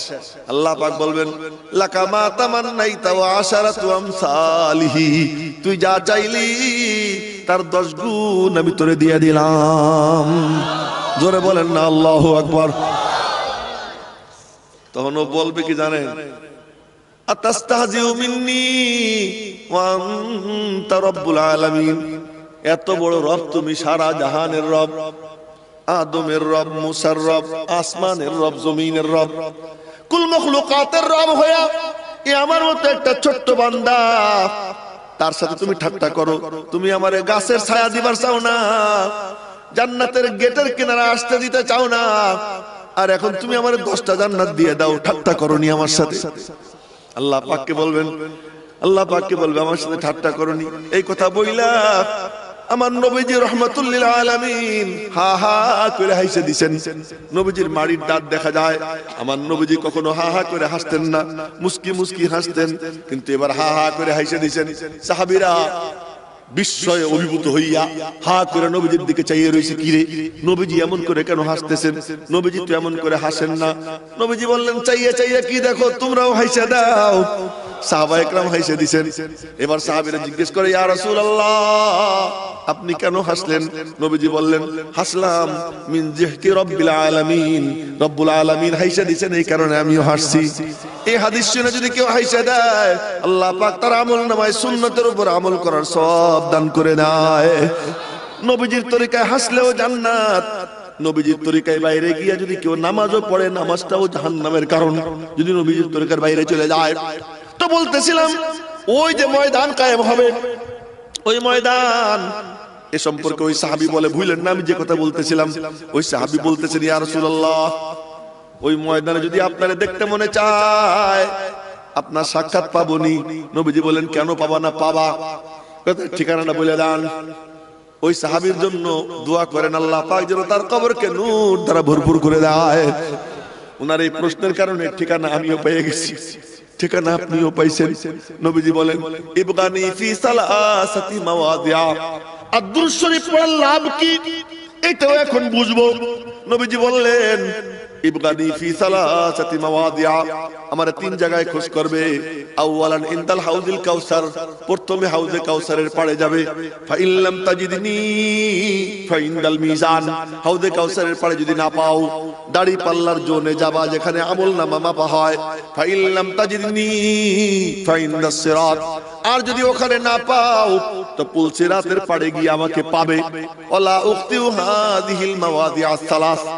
এবার তিন জায়গার একটা চিত্র আপনাদের সামনে তুলে ধরতেছি।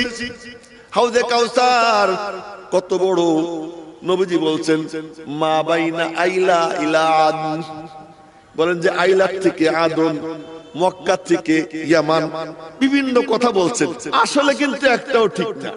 এটা হলো বোঝানোর জন্য বলছেন দেহ কত বড়। শুধু এতটুকু বুঝেন, সর্বনিম্ন জান্নাতীর জান্নাত যদি 10 দুনিয়ার সমান হয়, তো সব জান্নাতীদের পানি খাওয়ার হাউস কত বড় হইতে পারে। এটা একটু বোঝানোর জন্য বলছেন যে এই মনে করো এখান থেকে এই পর্যন্ত কত বড়, তার মানে এটা অনেক বিশাল। এই বিশাল হাউজে কাউসার, এখন একটা চিত্র আপনাদের সামনে পেশ করতেছি। ওই যে একটা স্টেজ, ওই স্টেজে থাকবেন দোজাহানের বাদশা। ওই যে একটা গেট, ওই গেটে থাকবে ফেরেশতারা দাঁড়াইয়া দারোয়ান। হাউজে কাউসারের একটা বেষ্টনী থাকবে, যার মনে চায় সেই ঢুকবে তা হবে না, অনুমতি লাগবে তারপরে ঢুকবে। এই উম্মত কোরআনের নবীর উম্মত গেটে গিয়ে দাঁড়াবে, বলেন না আল্লাহু আকবার। গেটে গিয়ে দাঁড়াবে, নবীজি থাকবেন স্টেজে। ও যে গেট কত দূর কত দূর, কয় মাইল, কয়শো মাইল, আল্লাহ ভালো জানে, জানি না। কোথায় গেট, কোথায় নবীজি, ওইখান থেকে আল্লাহ পাক এই গেটে দেখার ব্যবস্থা করে দিবেন। উম্মত গিয়ে দাঁড়াবে, ফেরেশতাদেরকে বলবে দেখেন আমার দিকে, আমি কোরআনের নবীর উম্মত, ঢুকতে দাও। কোরআনের নবীর উম্মত, আমাকে ঢুকতে দাও। ফেরেশতারা বলবে ঢুকতে দেওয়ার মালিক আমি না, আমরা না। ওই দিকে তাকাও, তাকাবে, আর নবীজির উপরে চোখ পড়বে, নবীজির চোখ ওর উপরে পড়বে। যারা সিজদা দেয়, যারা ওযু করে, তাদের চেহারায় আল্লাহ তাআলা নূর দিয়ে দিবেন। সীমাহুম ফি বুজুহিহিম মিন আসারিস সুজুদ, সিজদার আসর থাকবে। যারা ওযু করবে ইয়াতুনা গুররাম মুহাজ্জালিনা মিন আসারিল ওযু, হাসরের ময়দানে উঠবে, হাত এখান থেকে এই পর্যন্ত, চেহারা, মাথা, পা, এগুলো জলজল করতে থাকবে, জলজল করতে থাকবে ওযুর কারণে। নবীজি তাকাবেন, তাকাইয়া কবেন হ্যাঁ ওরে ঢুকাও আমার উম্মতি, ওরে ঢুকাও আমার উম্মতি। ঢুকবে, ঢুকার পরে হুকুম হবে, নবীজি হুকুম করবেন ফেরেশতাদেরকে পানি পান করাও।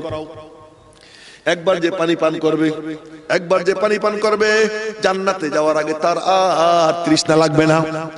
মেরে মুহতারাম ভাইও, তো ওখানে যখন যাবে উলামা একরাম যাবেন, এই কথাটা আপনাদেরকে বলে দেই।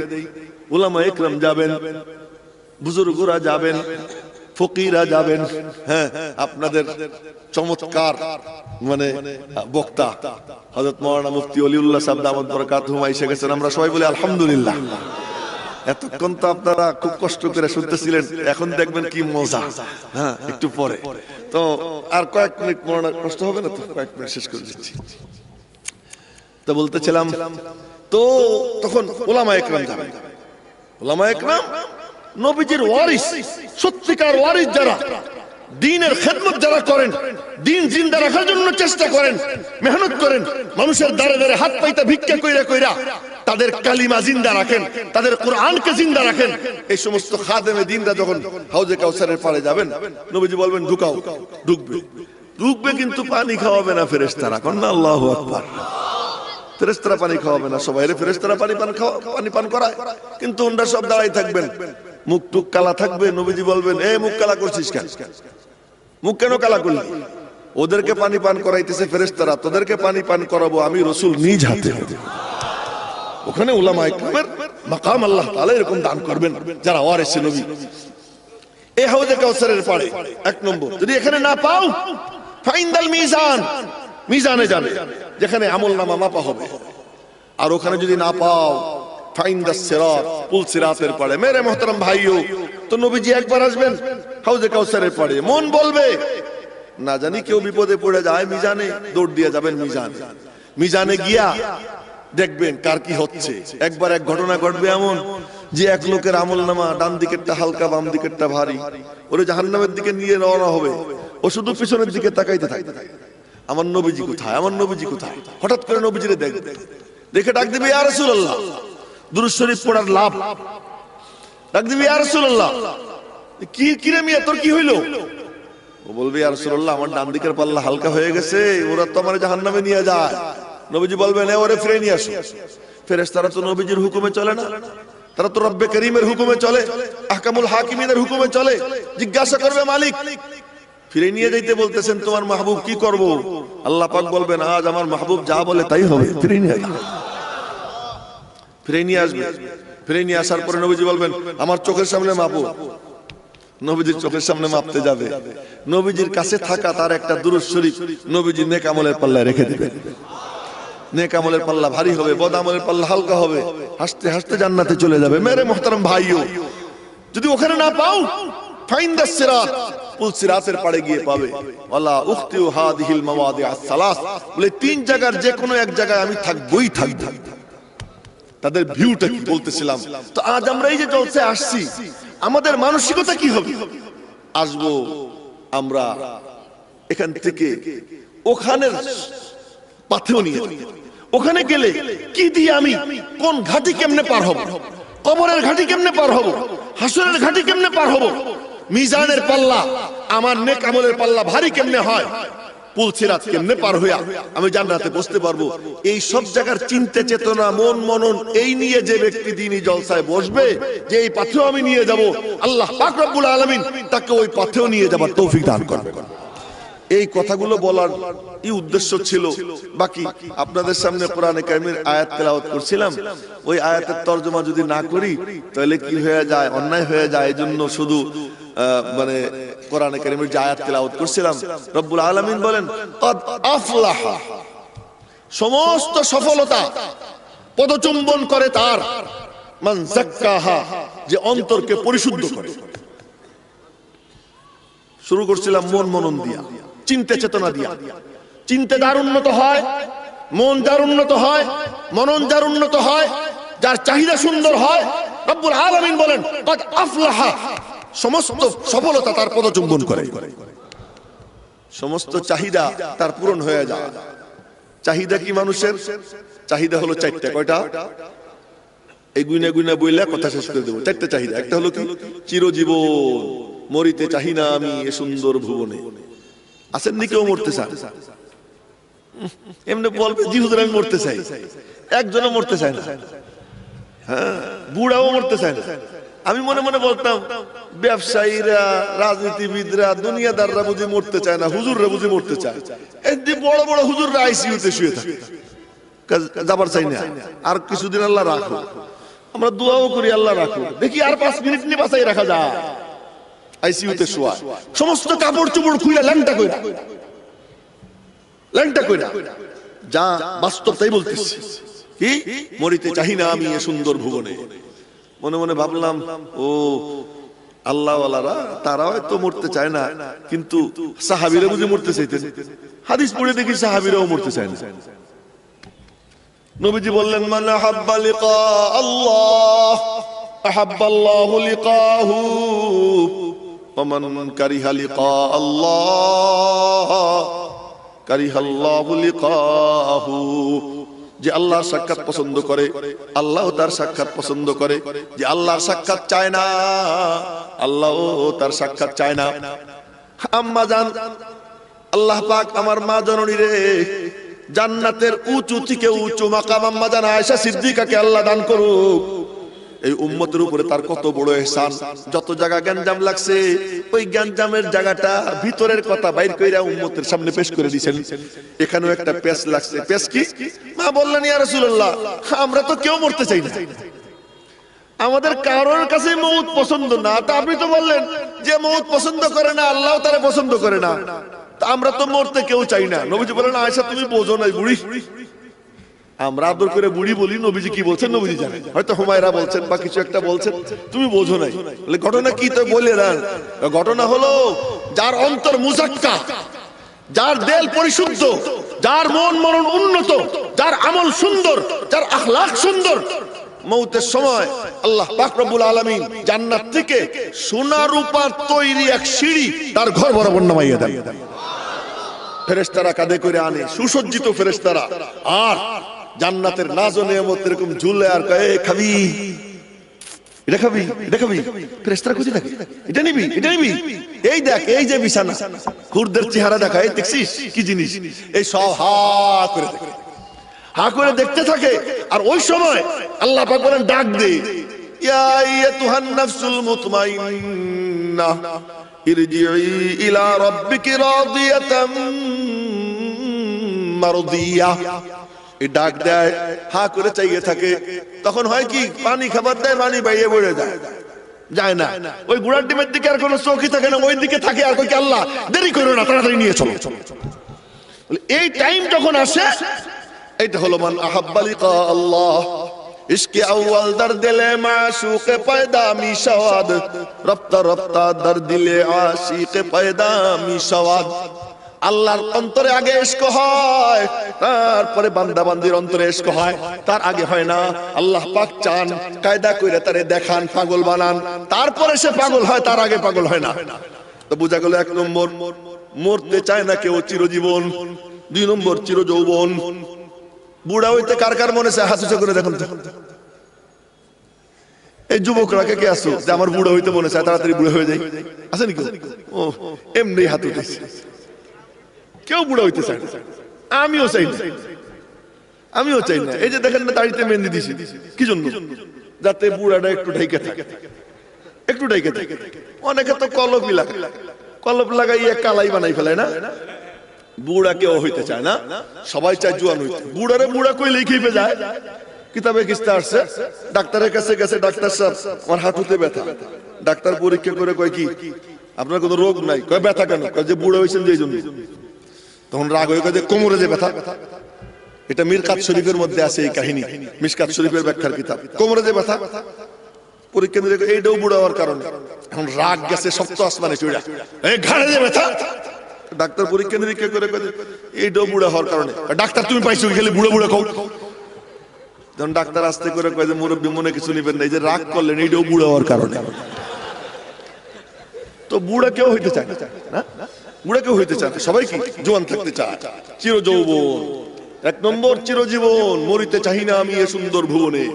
দুই নম্বর চিরযৌবন, সব সময় যুবক থাকতে চায়, কিন্তু হয় না, পারে না, দুনিয়াতে থাকা যায় না, দুনিয়াতে কেউ থাকতে পারে না, চির যুবক থাকতে পারে না, চির সুস্বাস্থ্য।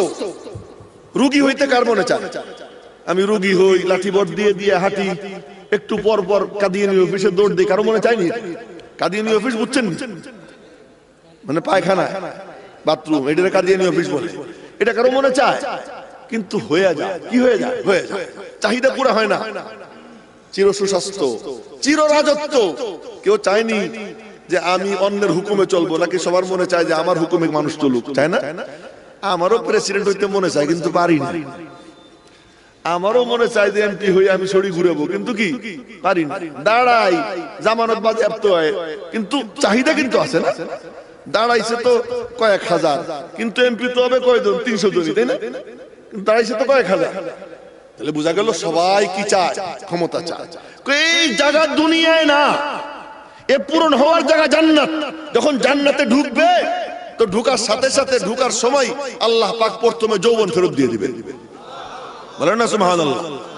বয়স হবে 33, দাড়ি টাড়ি থাকবে না। দুনিয়াতে শাসকেন খামাকা, দুনিয়াতে দাড়ি না হইলে মুখ খারাপ দেখা যায়। যার দাড়ি হয় না, দেখবেন তারে মাহুন্দে মাহুন্দে দেখা যায়, সে কত চেষ্টা করে কিন্তু হয় না। আর যার হয়ে যায়, আল্লাহ পাকের নিয়ামত, সে চাচতে শুরু করে দেয়। ও দাড়ি যখন চাচে, তো নবীজির কলিজায় ছুরি চালায়। আল্লাহ পাক যেন আমাদেরকে হেফাজত করে, সকলে বলে আমিন। না, এই অভ্যাস যার আছে, কে কে রাজি আছি ইনশাআল্লাহ নবীজির কলবে কষ্ট দিব না। যে নবী আমার জন্য এত কাঁদেন, তারে কষ্ট দিব না, রাজি আছি তো ইনশাআল্লাহ? আল্লাহ সকলের হাতগুলো কবুল করে নাও। তো চির যৌবন, প্রথমে যৌবন ফেরত পাবে।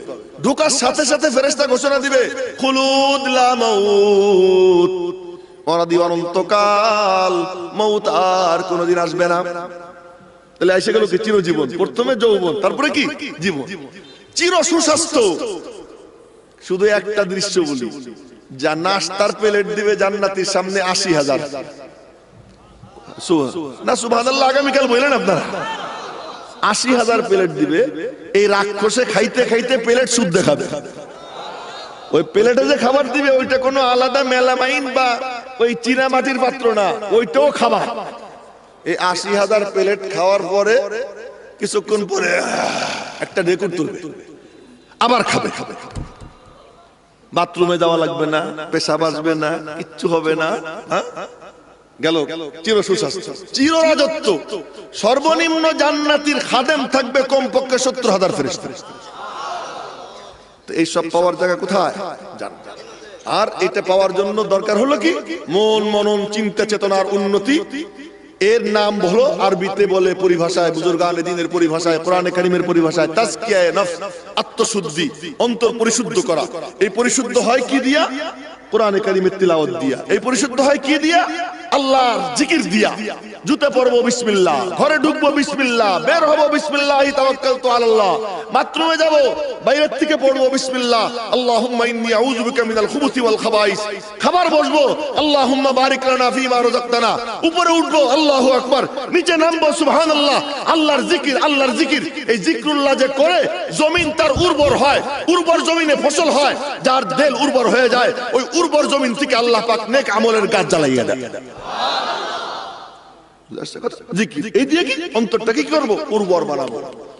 আল্লাহ পাক রব্বুল আলামিন আমাদের সকলকে মন মনন চিন্তা চেতনা উর্বর করার জন্য, মনটাকে সুন্দর করার জন্য যা করণীয় উলামায়ে কেরামের কাছে গিয়ে প্রেসক্রিপশন নিয়ে সেই অনুযায়ী আমল করে আল্লাহ পাক জাহান্নামের পথ থেকে বাঁচবার, জান্নাতে যাবার তৌফিক দান করেন। আল্লাহ পাক মরহুম আমিরউদ্দিন খন্দকার এবং ওনার পরিবার পরিজনের যারা ইন্তেকাল করেছেন, বড় ভালো মানুষ ছিলেন খন্দকার সাহেব রহমতুল্লাহ আলাইহি। আল্লাহ পাক ওনার কবরকে নূর দ্বারা ভরপুর করুক, সকলে বলি আমিন। ওনাদের সকলকে জান্নাতুল ফিরদাউস নসিব করেন, সকলে বলি আমিন। وآخر دعوانا أن الحمد لله رب العالمين وما علينا إلا البلاغ. السلام عليكم ورحمة الله وبركاته.